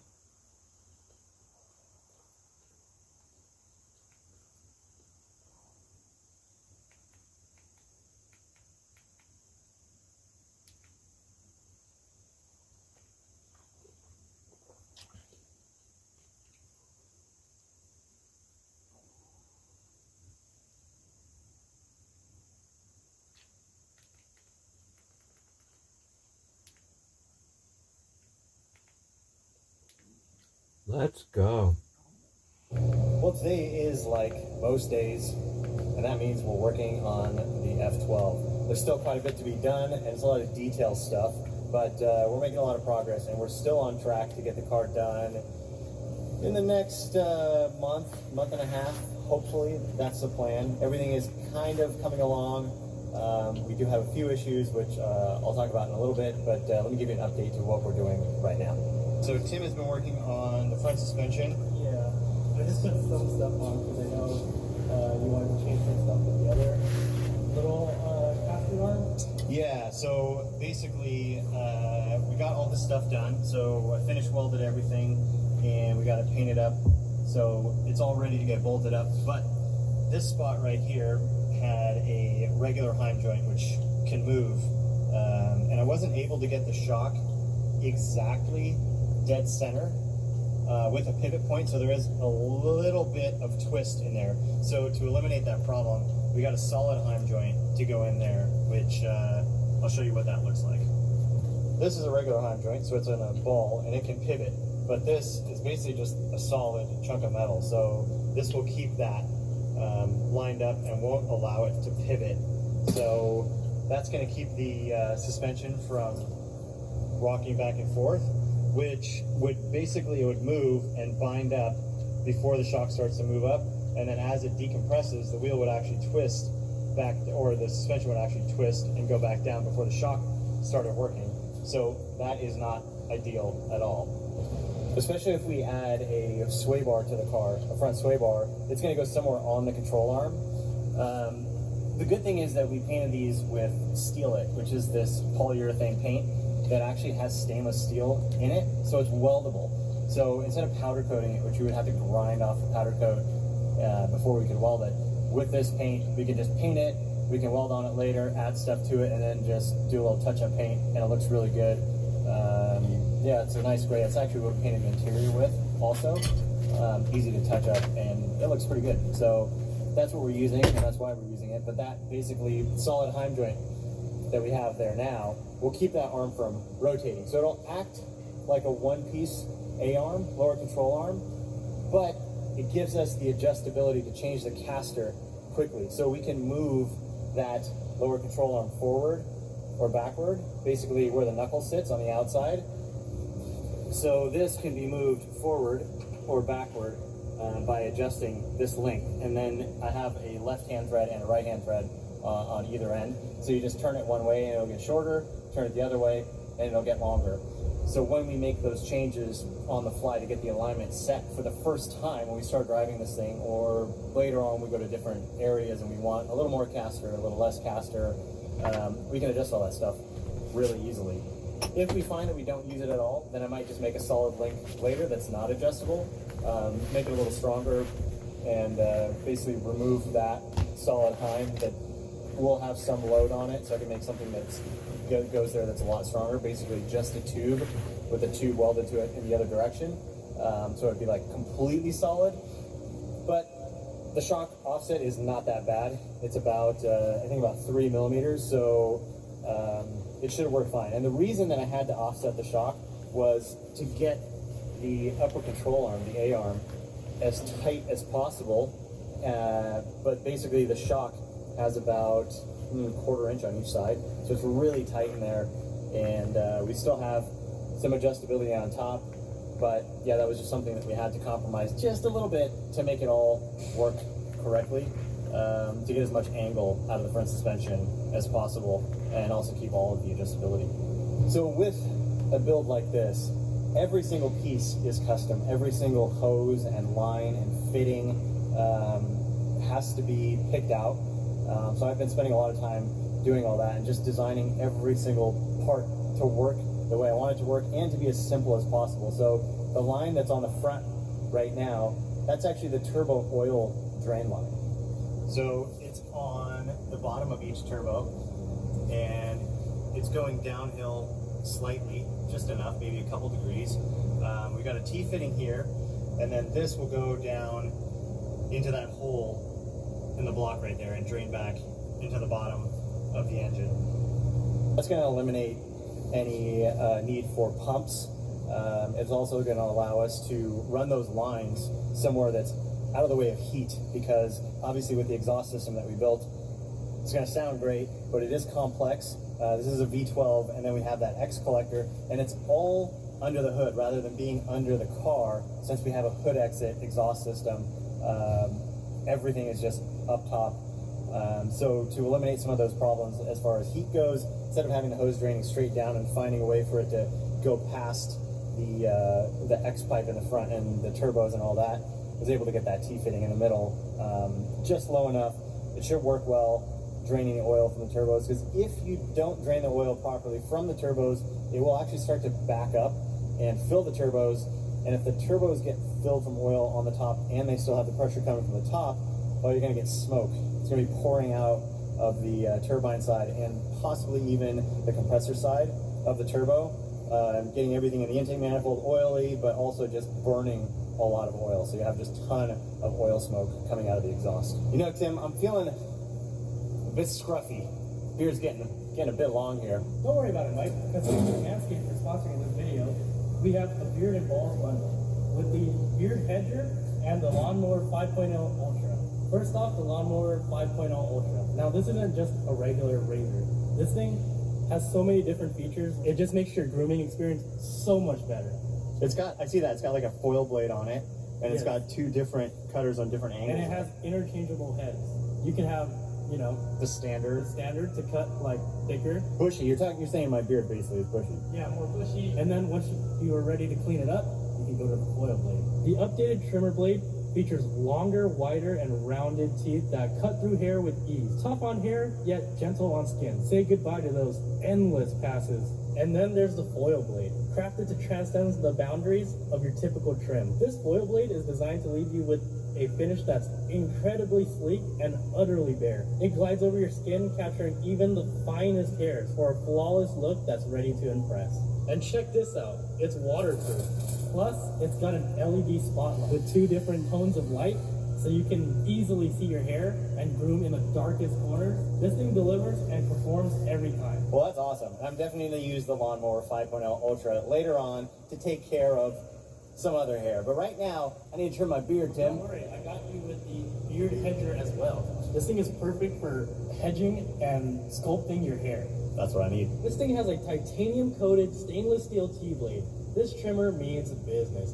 With 20 different length options selected effortlessly through the zoom wheel, you can achieve any look from neat stubble to full-on beard. So Mike, that's the beard and balls bundle with the Lawnmower 5.0 Ultra and the beard hedger. Go to manscaped.com and use code DDE to get 20% off plus free international shipping. Get your hands on the beard and balls bundle today. Trust me, fellas, your balls will thank you. So on top of the engine where the turbo oil drain line is going to go, there was this plate that bolts on. I drilled it and I welded a Dash 8 fitting to it, but it did not weld very well. So something in this material from Ferrari, it's just very porous, and the porous aluminum just tends to soak up like every single bit of dirt and oil and whatever contamination basically. And it's not abnormal. Cast aluminum does that. And sometimes you can just kind of burn that stuff out. You just add a little more heat to it, and you'll see the stuff starting to work out to the surface. It'll look like there's little black specks and little pops that are coming out of it. But usually you can get past that and add a little filler rod and burn through it, and then actually get a decent weld. It's never going to be great because it's on cast, but you can still get a decent weld. But that didn't really happen. So this, I feel, is still really porous, even though I passed over it a few times trying to get all of those bubbles out. But you can see all those little black specks in there. And it's not a huge issue since it's a cap on top of the engine, so it probably won't ever leak any oil. But if it was under pressure, it definitely would leak because I can see all those little pores on it. Either way, I'm not happy with this, so I think I'm gonna make a new plate here because we can. So I will cut it out of probably some 3/16, maybe 1/4 inch aluminum. I'll measure this and see what I wanna do. I'll copy the shape and put it into Fusion 360, which is our CAD program that we use. And then we can put a piece of material in the Jack Brand plasma table, cut it out, I'll clean up all the edges, drill the holes out nice, and then weld another fitting to it. Does it really matter? No. Would this work fine? Yes. But like I said, I want everything on this car to be done as properly as possible. And you know, this might take me another half an hour, 45 minutes to make this right. But oh well, I'm gonna do it anyway. I gotta get the dimensions from this plate as far as the bolt holes go. So I'm gonna measure across. These are square. That one is outside of being square, but I'll have to figure that out. But first, get this in there, kind of figure out how big the hole is. It looks like it's 7.2 millimeters, and then I'll zero it. So now it's zeroed, which allows me to measure from hole to hole, but give me the hole centers. Instead of, if I didn't zero it out and I measure across, I just get the distance to the outside edges, but I want it to the middle so I can get those pinpoints of where to cut the holes. Now I will go all the way, open open, and it looks like it's about 57.45 millimeters there. I'm just gonna write that down. I had a pen. Stand by. Is it lost? Stand by. Okay, we got that dimension. The other one. That's 50. And then from this one, I'm going to measure across this way.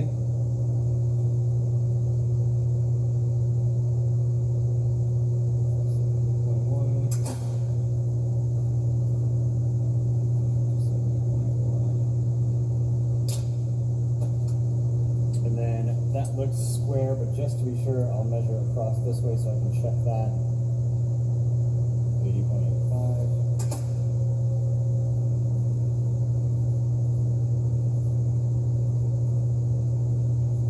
Okay, now I can draw this up in Fusion 360. I'm going to start drawing this out. I'm just going to start by throwing down the circles so I can tell it the dimensions later, but I'll start out with that. And our hole was 7.15 millimeters. We'll get another hole, and we will keep it lined up with that one. 7.15.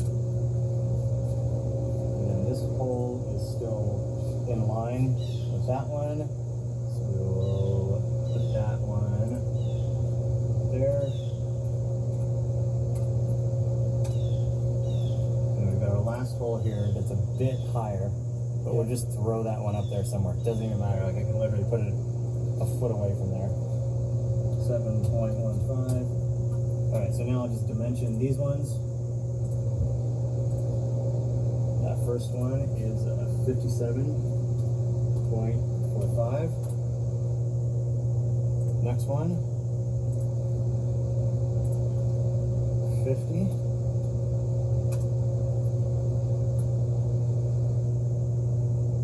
And then this one, no, actually, I'm going to put something here to help keep it. So I'm going to draw a line here to keep it vertical.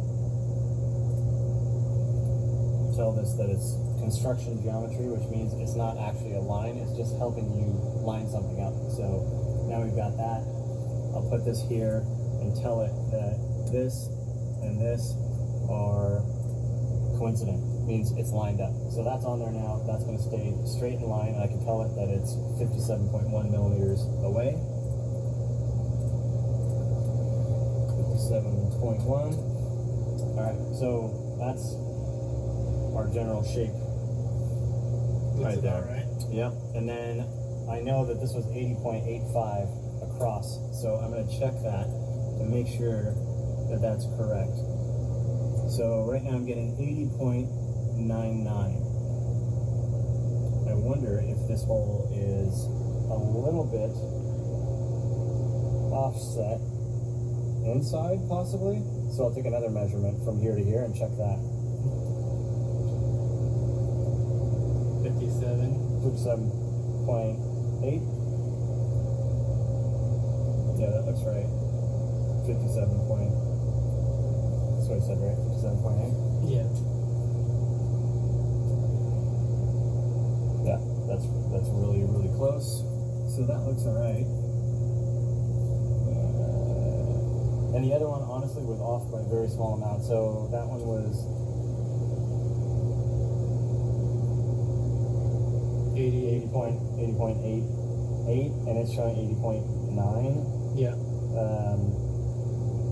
Yeah, that's such a small amount. I'm not going to be worried about that because this plate could have warped. So when I welded it all together, it might have moved a little bit. It does seem like it warped up this way a little bit.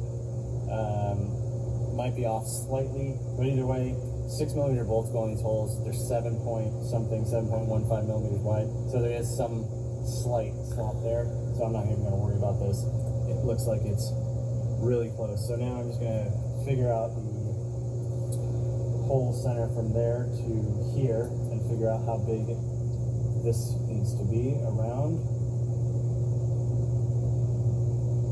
So that's 11 millimeters. So basically I'm going to go with a 22mm So draw some more circles. 22.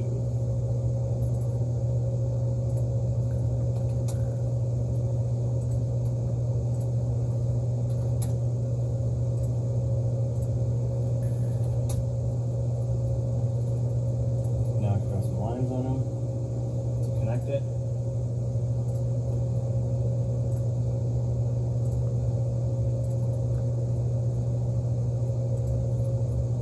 And since this one, so these are vertical, 90 degrees, horizontal, that's easy. This one's at an angle.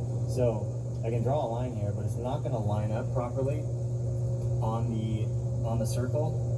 So they have another tool for that. I'll just tell it that this and this are on a tangent, and that lines it up perfectly. So instead of trying to struggle and get it to drop in place, you can just tell it that those need to line up, and it does it for you. So now that I have that, I can trim away the extra parts of the circle that I do not need. Put a hole in the middle for the fitting. So we'll just draw an X here.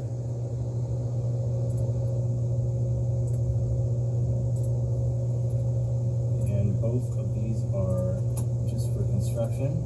And now I've got a point in the middle where I can draw another circle. 22 millimeters. Alright, now we got our plate. So that was it.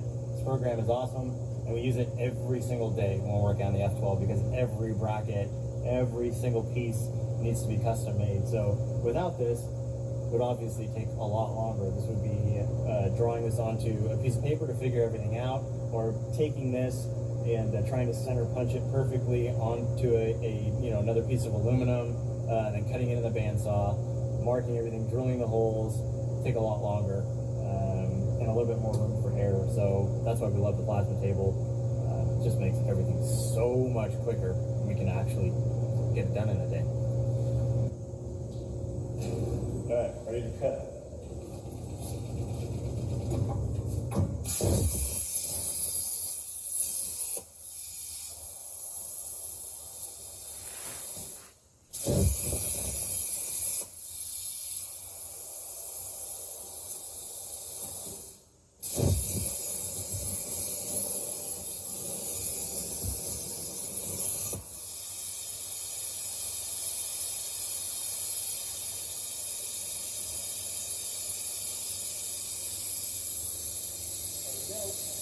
Now it's in Tim's hands. So he's going to sand it down a bit and get it prepped up so I can weld it.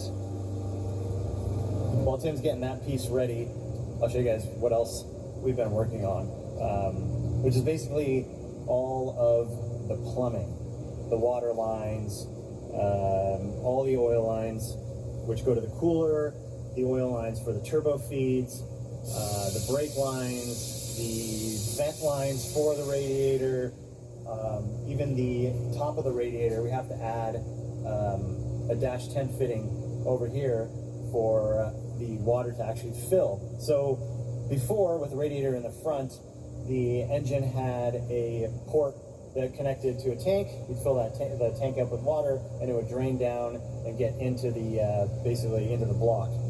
That's eliminated now. We actually cut that off and welded an AN fitting so we can use all basically nice fittings instead of hoses with hose clamps. We can screw everything together. That helps in a race car. It is easier to take apart and put back together consistently, but it also eliminates the chance for a hose to pop off. A hose clamp comes a little loose, or after a while the hose starts to get smashed down and it can work its way off and pop off. And obviously in a racing situation, you do not want that. You want everything to work perfectly all the time. So the added expense and complexity is okay because it has the purpose of not failing. But let me show you what we did to make that fit. Underneath the car here, you can see that we've got the water pump right here with this plate that used to have an 1 3/4 basically piece of aluminum coming off to put a hose onto it. It also had the port right here for the water to be filled. So there was a tank up top somewhere and a hose came down and would put water right here into the water pump. Like I said, we eliminated that. So we cut this down completely, welded a dash 20 onto it with, I think it was 150-degree fitting to get this to turn around in the direction we want and go to the back of the car. This is for the oil cooler. So this line goes into the oil pump on the backside. And then up front here is the bottom of the oil cooler. So that line is all done and ready.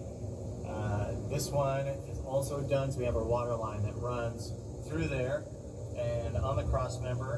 And then it'll run past the transmission here and all the way to the back of the car. And right here is our secondary auxiliary water pump. So this is an electronic water pump that's going to help with keeping that water flowing, because we've got a long run now. So we don't just have the radiator in the front. Now we've got this massive radiator in the back of the car. So we want to make sure that we have our water flow high enough speed. We also don't want it to be moving in there too fast. If you move the water too fast, if it goes from the engine to the radiator back to the engine, cycling too fast, the radiator doesn't have a chance to work properly. So having the biggest water pump in the world doesn't necessarily mean that your car is going to cool better. It's all a balance. It's the size of the radiator. Is it a single pass radiator where it comes in from the top and drops down to the bottom and just has one pass? Or is it a double pass? Or is it a triple pass? The radiator that we're using in this car is a double pass. It's quite thick, but not overly thick because, again, it's a balance. If you get a really, really thick radiator core, it's hard for air to pass through it. NASCAR would run something like this because they're on these tracks going 200 miles an hour basically consistently. They never slow down. They're always just kind of, 180 to 200 something miles an hour. They have a lot of air pressure that's able to push through that really thick radiator core and cool the car down. But on this car, this thing is only cooled with fans. It's not going to get any airflow from the front. Even the intercooler here is going to have two fans on the front, and I've already got a shroud. I'll show you guys that we made. But so we can't go too thick on the radiator. The fans have to pull the air, and yeah, you have to have the right amount of flow to have the radiator work efficiently. So the radiator, the amount of time the water spends in the radiator allows it to cool off enough, but also not too long for the water that's in the engine to get really hot. So it's a balance, and having that electric pump will really help because we can control it with the ECU. We can turn it on and off to get it to work ideally if we need to. I've run that same water pump in all of my pro cars and a bunch of other cars. It works really well. It moves a lot of water, but it doesn't flow overly fast, I guess you'd say. Then back over to the front of the engine under the car. So this was obviously the other port for the water. So the water pump here, this is water going into the engine. This is the water coming out that's going to go to the radiator. That hose is actually done. It's just not installed at the moment, but yeah, made this hose. Got the fittings on there, and you guys can see on the table we've got quite a few things going on. We've got like a fuel block Y here, the radium fuel filter. We have a fuel pressure regulator over there, and then this guy is our water tank. So another radium part. So we're going to put this in the back of the car, mounted above the radiator. So this fitting right here is going to feed the top of the radiator, and that's where the water is going to, come in from the cap, pour it in, and it will fill the radiator and fill the engine from that point. Right, Tim? Yes, indeed. So that's the way I had my pro cars run. That radium tank, it looks really small, but it works really, really well. It's actually got like a swirl pot in here to a little breather line, and it circulates the water to get the air out of the system before it drops down here and goes back into the radiator. And it's got a little sight on the side so you can see the coolant level from right there. Good stuff. Alright, what do you got there, Tim? We got the plate cleaned up mostly. Yeah. I didn't do the inside yet because I wasn't sure. Yeah, we'll fit it to the fitting to make sure it's the right size. But when you lay that plate on top of the other, does it line up right?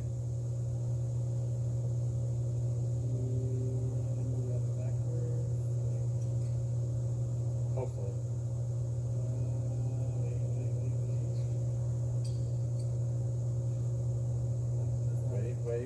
Wait for it. That's it. Looks good. All right, so we'll drill those holes out because basically when you cut it with a plasma cutter, the hole is never exactly straight.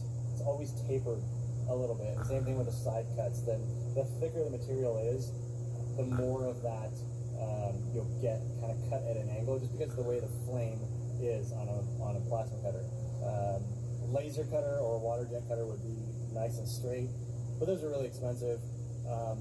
And being that we don't work on any customer cars here, it makes no sense to get that. These plasma cutters work really, really well. We'll just pass the drill through there and drill it out to the right size, and then we'll have a perfectly straight hole. In the passenger side wheel well, we have the dry sump oil tank. So a dry sump system is, well, it's race car stuff. It keeps all of the oil in this tank rather than in the bottom of the engine. There's a few benefits for this. One is that you actually can use a lot more oil, which seems like it might be a waste, but the more oil you have, the more consistent the oil temperature is, the less temperature spike you're going to have. So that's one benefit. But the real benefit is that all of the oil gets pumped out of the bottom of the engine through these lines here and then into the tank.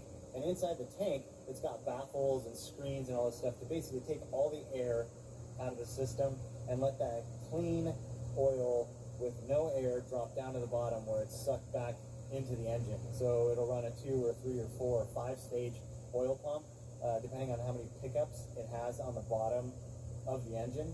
And instead of having a really deep oil pan, you have this really flat plate. So the engine can be mounted lower in the car, which helps with the center of gravity, drops everything down. Obviously, that allowed us to have all that space up top for the massive turbos and the whole exhaust system. And then you don't have to worry about it getting air in the system. So in an oil pan, you'll have to have like windage trays, you'll have to have baffles and like trap doors and all these things so that the oil pickup that's at the bottom of the oil pan that goes into the engine, goes into the oil pump, if the oil's sloshing around and that thing sucks some air, well, it's going to be pumping air through the bearings on the engine. And that really only happens under like really severe driving conditions. So lots of G-loads, whether you're accelerating or braking or turning or going over jumps or whatever it might be, that's a time when the oil is moving around the system and you can get air bubbles, and that's a really, really easy way to spin a bearing, a main bearing, a rod bearing, and cause some serious damage to your engine. So luckily, Ferrari already has a dry sump system, so we've been able to utilize a lot of that in this car and not have to redo everything because, well, it's kind of tried and true. These engines make a lot of power normally aspirated from the factory. It's going to make about more than double now with our turbo system that we put on it, but I think it will still be completely capable of handling all of our oiling needs for this engine, so I don't think there's going to be any issues there. But we did have to change some stuff around to make it all work. We've got obviously different coolers in the front, so we've got this massive Setrap oil cooler in the front with dash 16 oil line fittings. Like that's going to flow a ton of oil, and this fitting was something I've been waiting for a few weeks. It was on back order. Finally got it in, but it's an Earls fitting, and it uses a special type of hose that's really lightweight but actually really strong as well. But either way, we've got this now, and it's a 45-degree fitting that's going to go on there and allow our oil line to pass down here through the chassis, keep out of the way of the front wheels, and we'll actually even make a plate or something that goes over here to block all this off. So any debris that's coming off the tires or rocks, or worst case, if you hit that corner and knock the wheel back, it's going to have a solid plate there that's going to prevent the wheel from coming into the oil tank and knocking off oil lines and all that, which could cause a lot more damage than just having a broken front suspension. Tim is finishing up the plate here. Just cleaning up the burrs on the hole. Yeah, so basically got the right size drill bit, drilled those holes out so they're nice and straight now, and then he's using this hole deburring tool, which kind of just looks like a drill bit at the end of it, but that will give you a little bit of taper on those holes and not have like a sharp edge where there's just, you know, a little bit of jagged metal coming up. But yeah, you guys can see that now. We've got a nice clean hole and this thing is ready to get welded up. Need a little bit more clearance to get our fitting to locate in it. It's almost there, but it has a little bit step right there, or like notch. Yeah, from basically where it started. So we got to eliminate that, but it's also tapered. So this is the bottom side, and we actually want the fitting to go on this side, but that hole is too small, so the hole is tapered up. So we got to make it square all the way through. This is probably not the exact right way to do it. If I had a step drill, that would be better in that size, but I don't. And this is really close, so I'm just going to be careful and start. Oh, it's working. It's working. It's got just the right amount. Alright. That should be it, right? That should be it. So now it's nice and square, and look at that. Perfect. Fitting goes on there. Even like almost snug enough to hold the fitting in place. So perfect. We'll just use the deburring tool on there. And if you can see right now, you got like that sharp edge. Oh, yep, I see it. I'll just give that a spin here. Cut that sharp edge off of there. Do the same on the bottom. And now it's ready to weld. Ready to weld.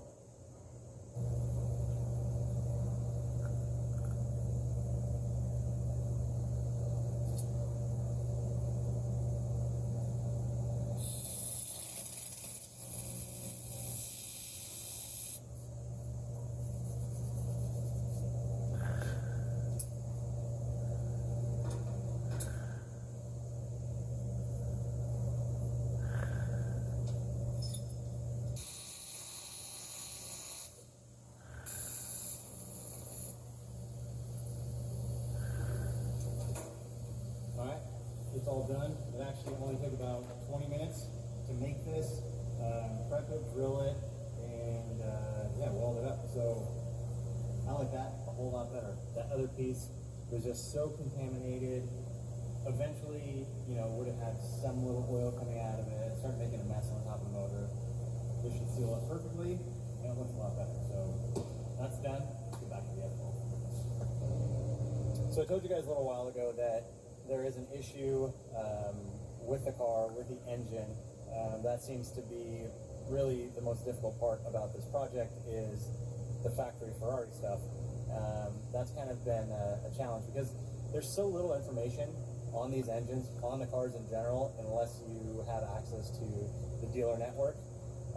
And at that point, if you have access to the dealer network, you're not supposed to share it with anyone. Ferrari does not like that. So getting information from a few people I know, little bits of information here and there, has actually helped a lot. Like the torque specs for the engine, very, very important. How tight do you torque the head bolts? How tight do you torque the sump plate? All that kind of stuff.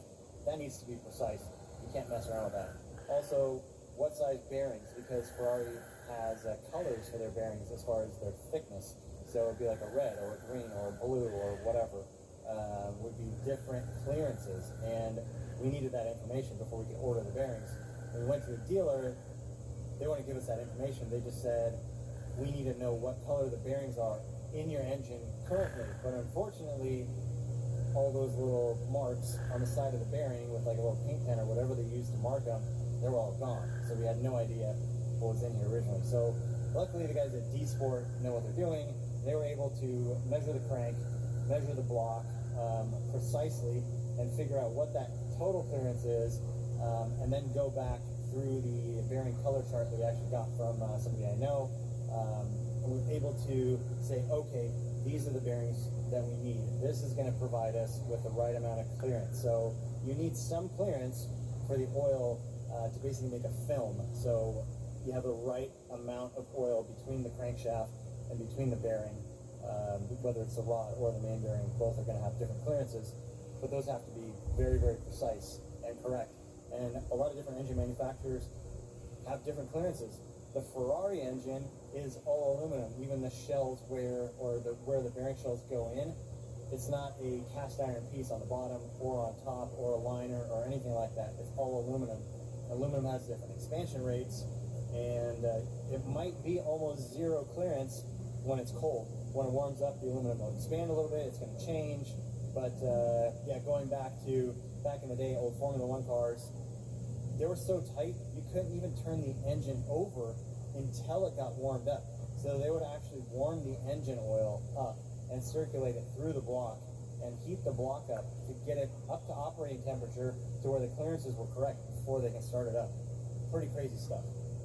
But that's the kind of precision we're talking about in some motorsports. And we're trying to emulate that with this car. We want everything to be perfect. So that's all moving along. We have the bearings now. We have all these things. We have our pistons. We have everything, right? Except we ran into a problem. The problem is that the factory Ferrari cylinders are steel, which is awesome. They're not aluminum. So it's an aluminum block with steel sleeves with sliders. And they have a bunch of O-rings around it.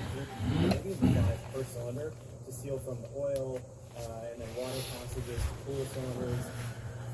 But the issue is that those cylinders have this crazy hard coating. I don't remember what it's called. I'll have to ask Michael from D-Sport next time I go over there what that coating is called. But that coating is nearly impossible to get off. I had to buy a diamond cutter to be able to cut through the coating because we went 1/4 millimeter bigger than factory for our new pistons. But that's where we ran into another problem. Well, that coating is about 0.3, 0.28 millimeters thick. So now that they've machined it out to the correct size for the pistons that we got, well, there's so little coating left that they're worried that it's going to flake off. And basically, that coating's super hard. It's like a little razor blade. So those little pieces of metal that would be going through the oil system, if they did come apart, would destroy the bearings and destroy the engine. That's not going to work. So we're going to have to take that material completely off. We looked at some other options. We looked at making new cylinder sleeves, but the time frame was just too long. We're getting like 6 weeks, 8 weeks. And I was a little bit worried about it too because that material is going to be different than the Ferrari material. So different expansion rates, and being that it's a slip-in cylinder, not a press-in cylinder, which is, machined and then you force that sleeve into it and then you bore it after. This has to be precise because if that sleeve expands a little differently or doesn't expand as much, now we might have coolant bypassing the O-rings and going into the oil or oil getting in. We just run into a lot of other issues. So our solution is to machine the cylinders out 1/2 millimeter instead of 1/4 millimeter and have CP make us another set of custom pistons. But it turns out that that's going to be the fastest way to get this done. We should have those in a couple weeks, and it's actually very surprising. It's going to be the cheapest way to go. Making another set of 12 pistons is going to be cheaper than trying to buy a set of custom sleeves, and a few $1,000s more. Obviously it's a few $1,000s, but taking the chance of that coating starting to come off with the current pistons that we have, being that Ferrari original coating isn't completely gone, I just didn't want to take that chance. So a little bit of a delay, but not huge. Luckily CP was really willing to help us put in a rush order, and they're going to have those ready for us in a couple weeks. So that gets me back to why we're working on what we are working on currently. Rather than focusing on the rest of the car, the radiator in the back, the fuel cell, all that stuff, I really want to focus on everything here in the engine compartment because in about 2 weeks, or maybe even a little less, we're going to have to pull the engine out of the car to send it back to D-Sport. So I want to get all the stuff under the hood done, which means all the plumbing for the turbos. Obviously the exhaust system stuff is already done, but oil lines, main oil lines for the cooler, all the water lines that are up front, and the fuel lines that are up front. So that's what I'm going to work on now. The Matt Sweeting intake manifold is a work of art, and our fuel rails are inside of the V, which is not the normal spot. They would usually be on the outside over here. But to get the manifold built the way we wanted to get it to the height, to get the 2 throttle bodies, this is how it worked out. Also to get the injectors in at the right angle. So you can see the injector ports there, and they're actually in an angle that is very close to the angle that the air goes into the head. So being that direction is going to help with the fuel spray. So you get, coming out of the injector, you get this fuel spray, and it's a really nice, clean spray. If you have it hit the side of the head and the intake port, it's going to kind of gather up and drip down the wall rather than being in a nice mist. That mist is what is going to burn fast and efficiently and consistently, instead of it spraying on the side and dripping down where one combustion cycle you might have too much fuel, the next one you might have a little bit less fuel, so you're going to have some inconsistencies, and the burn rate inside the cylinder is not going to be the same every single time. So you might have your lambda, your O2 sensor readings, which is seeing how much unburnt fuel there is coming out of the exhaust.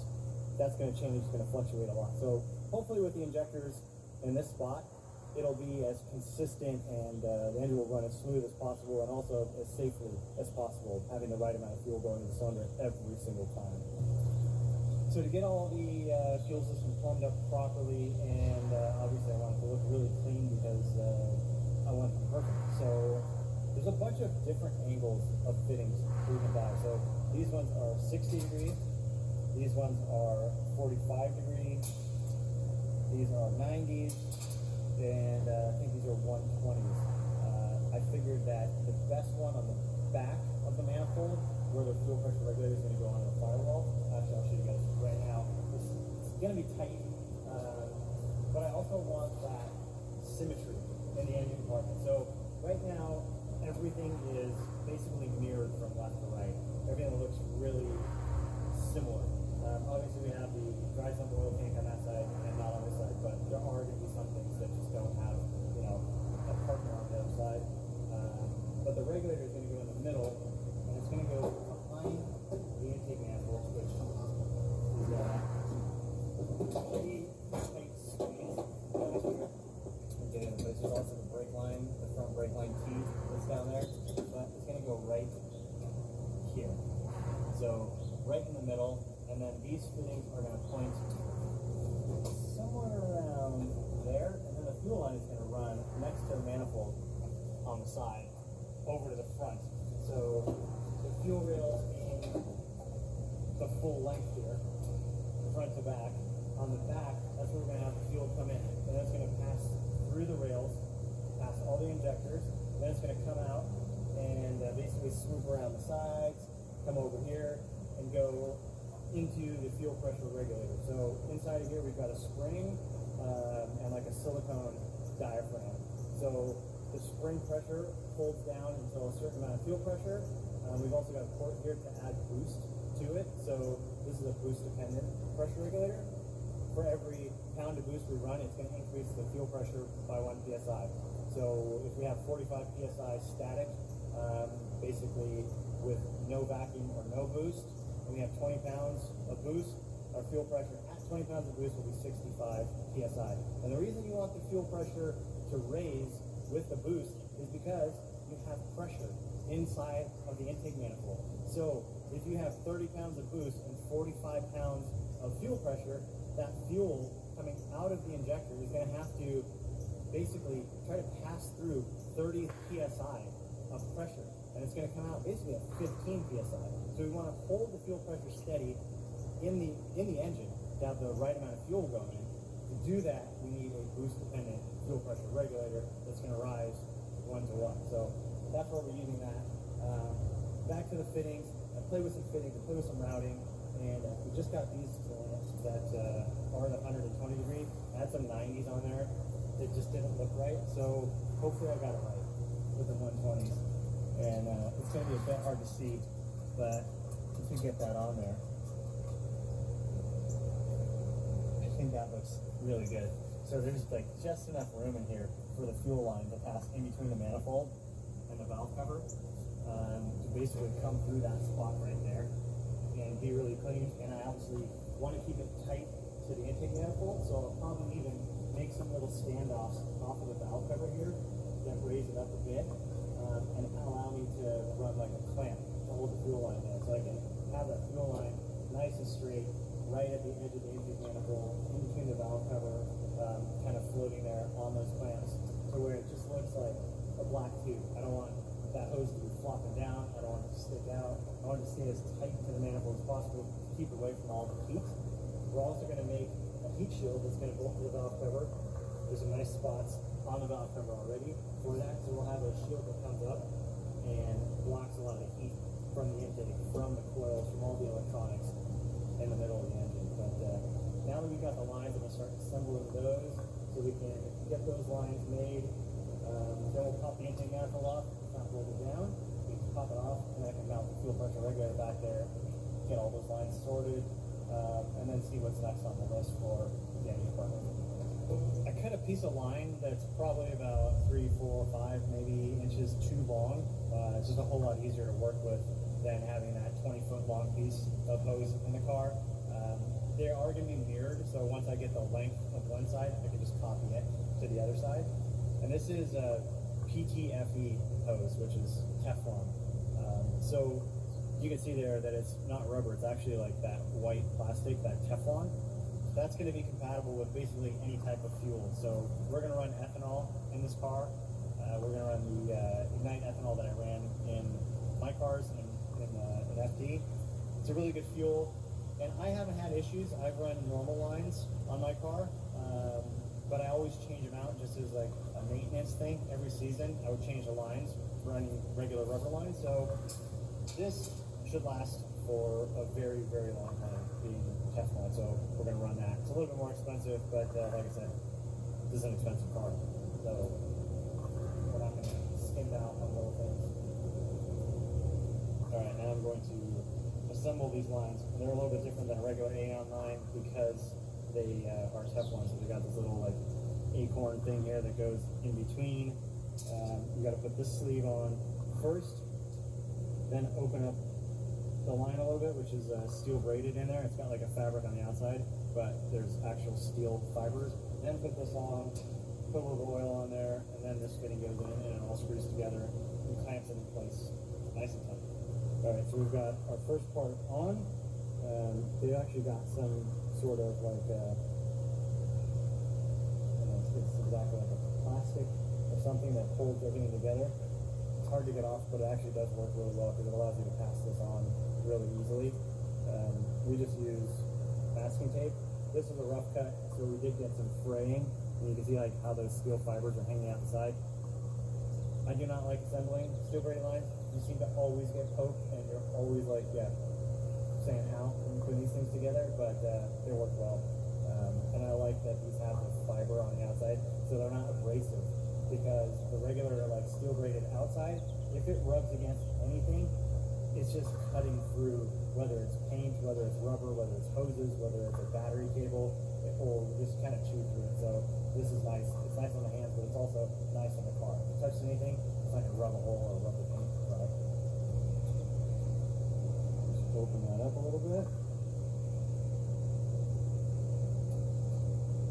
Get that started. And just kind of like tap it down on there.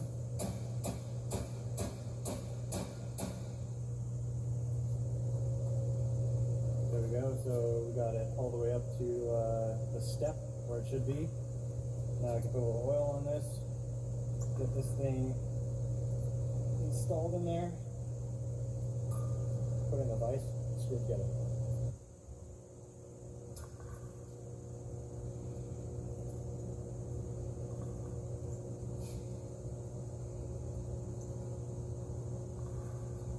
Alright, just like that.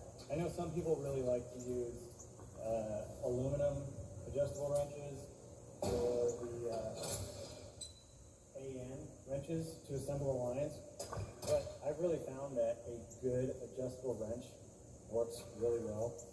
Doesn't leave any scratches because you can adjust it really well and get it nice and tight on there, as long as you're not like cranking on it sideways, or if it's a little loose, obviously it's going to leave some scratches and some marring. But yeah, this is really quick, it's easy, and it's worked well for me. Obviously, we've got this like vice block thing too, which has all the shapes for the line to be held in place without it being on that rough vice. It's just going to dig in there and leave those marks on it. But yeah, that looks good. We'll assemble the regulator, we'll get it in place, figure out the length, put the other fitting on, and then we will clean the lines out, because when you cut them with a cutoff wheel and a bracelet cutoff wheel, so it's going to leave some dirt and pieces of metal and stuff in there. obviously stuff we do not want in the oil system or fuel system. So once we get it assembled, we'll clean them all out.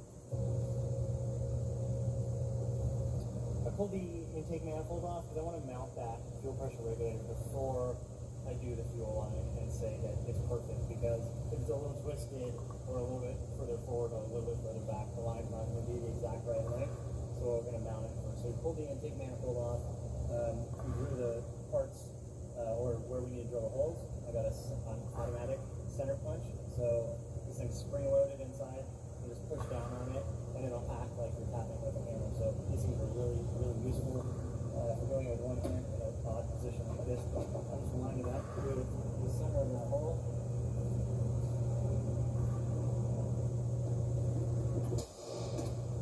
Now we have a nice center.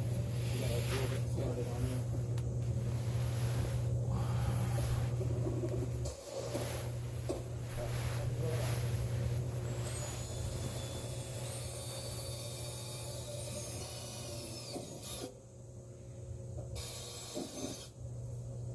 Holes are drilled out, and Tim is getting ready to put the nutserts in there. See a little action from the backside here. I don't know if I caught that. We'll have to get the other one when you put the other one in. But yeah, that looks good. So that thing is flared out as it should be, and that will hold the bolts in place. And they're also knurled, which means they have those little grooves on them that keep this thing from rotating. So that is that's a big help, because if you have these that are smooth and you put them in, tighten them down, or you've got to loosen them, and they actually spin, and that is a total pain. Here's the other one, Tim. We got this really cool nutsert tool here from it was from Matco, right? Yeah. It makes it so much easier than, especially the bigger ones. Yeah. Because the bigger ones are like, you really have to crank down on them too. Yeah, so there's another type of tool where you just use like what looks like a standard rivet gun, like you just grab it and you squeeze it, but it just kills your hands to do anything bigger than like a 6mm or 1/4 inch. Like that's about all you can do by hand. Once you get to the 8mm and 10mm, man, it is it's brutal. Like after doing 2 of those by hand, you will probably want to go home for the rest of the day and rest your hands in some ice water, because it kills you. But all right, let's see the next one, Tim. Alright, so it's in the hole, it's in a good spot here, so we can really see what's going on. Alright, go ahead and tighten it down. There we go. Got that flare action. That's looking good. Back the tool out.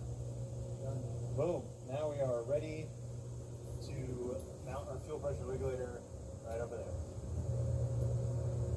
Is it in there? It's in. Looks like it is, yeah, in the right spot. So on the bottom, this fitting will clear that bulkhead T for the brake line. So brake lines are going to come off each side and go to both the corners. This dash 6 on the bottom will come straight down and go back, and that's the return line. So that will just dump back into the fuel cell. And then this is where we're working on the line right now. So I'll connect this line, and it's going to come out and go forward. So I'll put that line on real quick, and then I'll drop the intake manifold back on it, and we can figure out the length of the line so we can cut it and finish assembling that way. So we got the line cut and assembled, and it looks exactly how I wanted it to. It fits pretty much spot on. If I let it go, it's going to pop out, but I will get some clamps in there when we go to assemble it for the final time that will hold it in place like that. So it'll almost be invisible. You won't even see it. Nice and stealth, nice and clean. Like everything else will be under the hood of this car, including the wiring. Everything is going to look like it's tucked and really minimalist. So I really want the fab work to stand out and not just hoses and lines and plumbing and all that. I want that to be kind of hidden. So that looks good. I'm going to copy that over to the other side now, since they are mirrored. I'm just going to pull that line off and make the other one the exact same length. That will finish that portion of the fuel line, or the fuel system up, the fuel line over here. I still do have to make the other ones that go from the back of the rail to underneath the car. But that's all on the chassis side, not on the engine side. So, like I said, my focus is really getting everything in the engine compartment done. So after we get those lines done, I'm going to start looking at the turbo oil feed lines and also the turbo water lines. We got the other fuel line done. They're not installed because we don't need them on the car right now, but both of those are ready to go when we're ready for it. But we did get the plate put onto the engine. It's just stuck on there with a couple bolts to line it up. So we can make this last line here. I'm going to take these off so I can get an accurate measurement, because the line actually sits up against there. So it'll push on and connect, but I want to make sure that I get the line the right length. So I'm going to measure it from there to there. Also, I'm going to pull this back a little bit, because it could go forward, but it just gets closer to the exhaust. So I want it to kind of be in that area, pull back a bit. And these lines will also get some of that heat protection hose over it. So when we're all done with the lines, then we'll slide that like silicone fiberglass heat protection stuff on top of it, and that'll keep these this exhaust here from just roasting that line. That line is also the PTFE line with the steel braided, with that nylon coating on the outside. So it is really strong, and I think that Teflon is basically good for 600 degrees. Oil temp's going to be like 250, so plenty high for the oil temp. And if it does get hot from the exhaust, it should be okay also. But like I said, we'll put that heat protection film in place just to make sure it lasts a long time. And it is done. So the oil return for the turbos, all those lines are good to go now. And I think I'm going to do one more line today. I was looking at the turbo lines, and I think I know how I want those to run. Probably 120 degree down here, and kind of line up with this with another T, and then it's going to go back, because on the back of the block, underneath the intake manifold, is the basically the port for the oil pressure sensor, which is also where we're going to get that oil from to feed the turbos. Since this car didn't come turboed from the factory, it doesn't have like a standalone port for that to come out of. Doesn't matter, we can use that one, and it'll be completely fine. So I'm just going to measure that up, and that line I might actually have made at a local line supply place. So they'll do all the crank fittings and everything and make a nice compact line with the right angles and bends. And then I need to figure out the water lines. The water line's going to be a bit trickier. Same thing, because this car did not come turbocharged. Doesn't have anywhere on the block for water to go in and out for the turbos. So I'm probably going to have to weld on something onto the front cover and something by where the water pump is down there to get some water to the turbos, to have water circulate in the turbos. That's especially important in these because they are aluminum center housing. These are the EFR Supercore turbos. So instead of a cast iron center, they're aluminum. They're about 7 pounds lighter each because of that. But because they're aluminum, they're a little bit more sensitive to heat. Obviously the turbos get super hot, so we really need to make sure they stay cool. If this was a road race car, no matter what, we would run water to them. But on the drift car, if it has a cast iron center, you usually don't have to run water to it because the runs are pretty short. They cool down fairly fast in between. But being that this is a Gymkhana car, it might be run for a bit longer. Who knows how Damien's going to drive this car? We're going to drive the wheels off it, for sure. That's something we're going to have to make sure everything stays cool. So that's just one other thing that needs to get plumbed in. Still have to figure that out. I want to make sure it looks clean. It's going to be kind of tricky to do. If I come from the side over here and go down, the water line's going to have to go kind of low, and it's going to get pretty close down here to the exhaust manifold.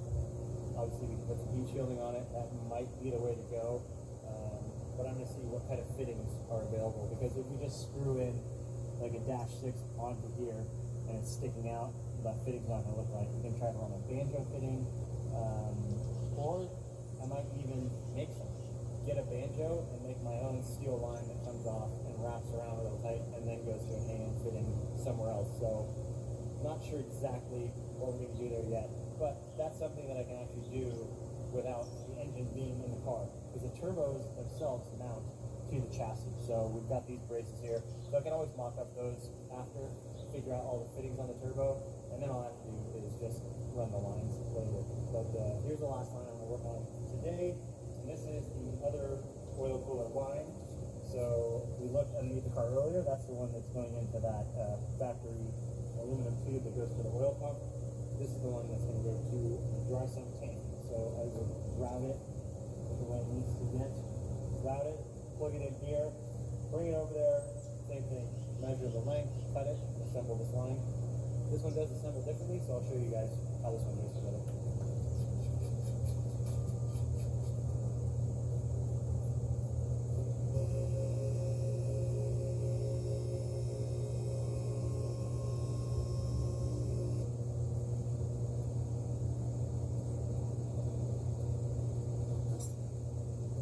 This line is, I think it's called Ultra Pro, so it's Earl's line, and it is same thing, Teflon liner, but this one doesn't have any steel braid in it, so it's super light. It's also really, really easy to cut and assemble. All I have to do is use a razor blade, and you can just cut through it.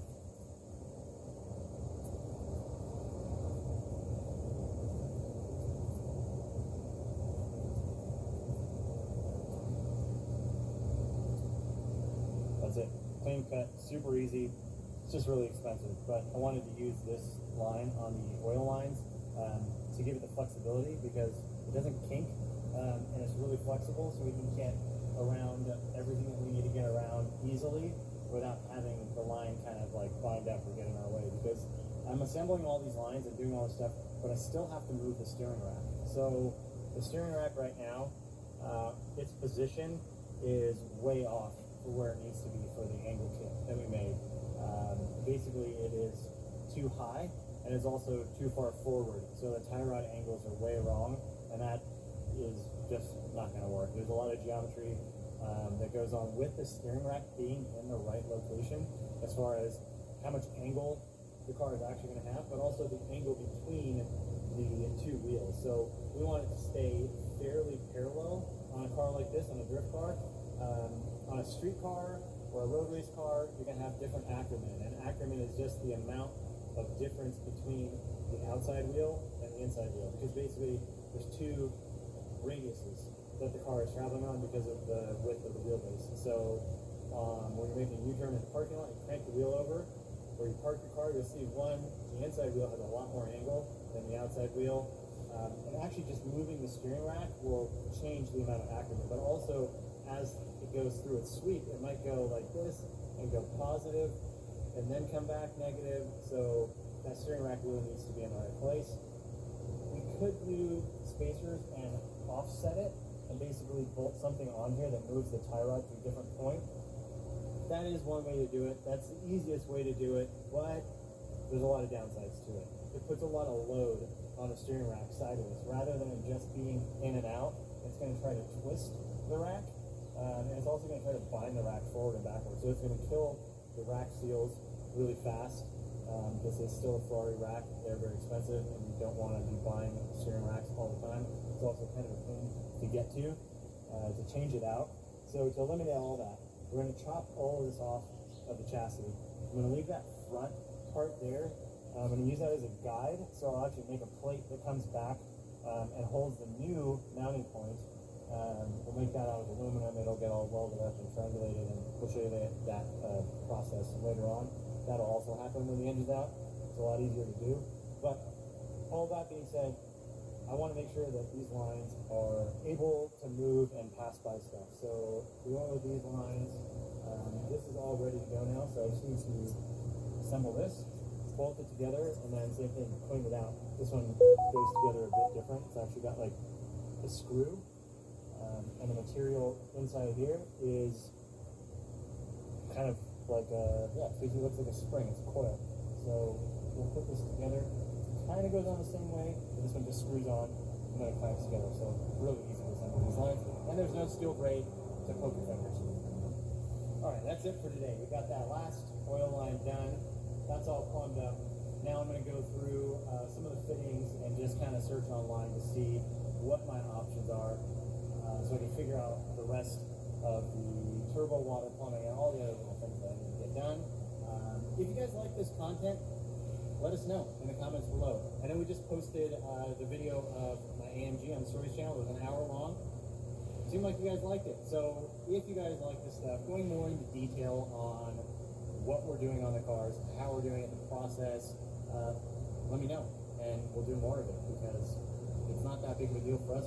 We're here, we're working on it, we're doing it. Tim's holding the phone right now. We're making stories happen. So it's obviously not going to happen every single day because we've got a lot of stuff that we've got to get done as well, and filming does take time. But, you know, maybe once a week, maybe twice a week, a stories video with a lot of just in the shop content, working on the car. Let me know. See you guys later.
When you need a tool that does it all, you need Tostitos restaurant style.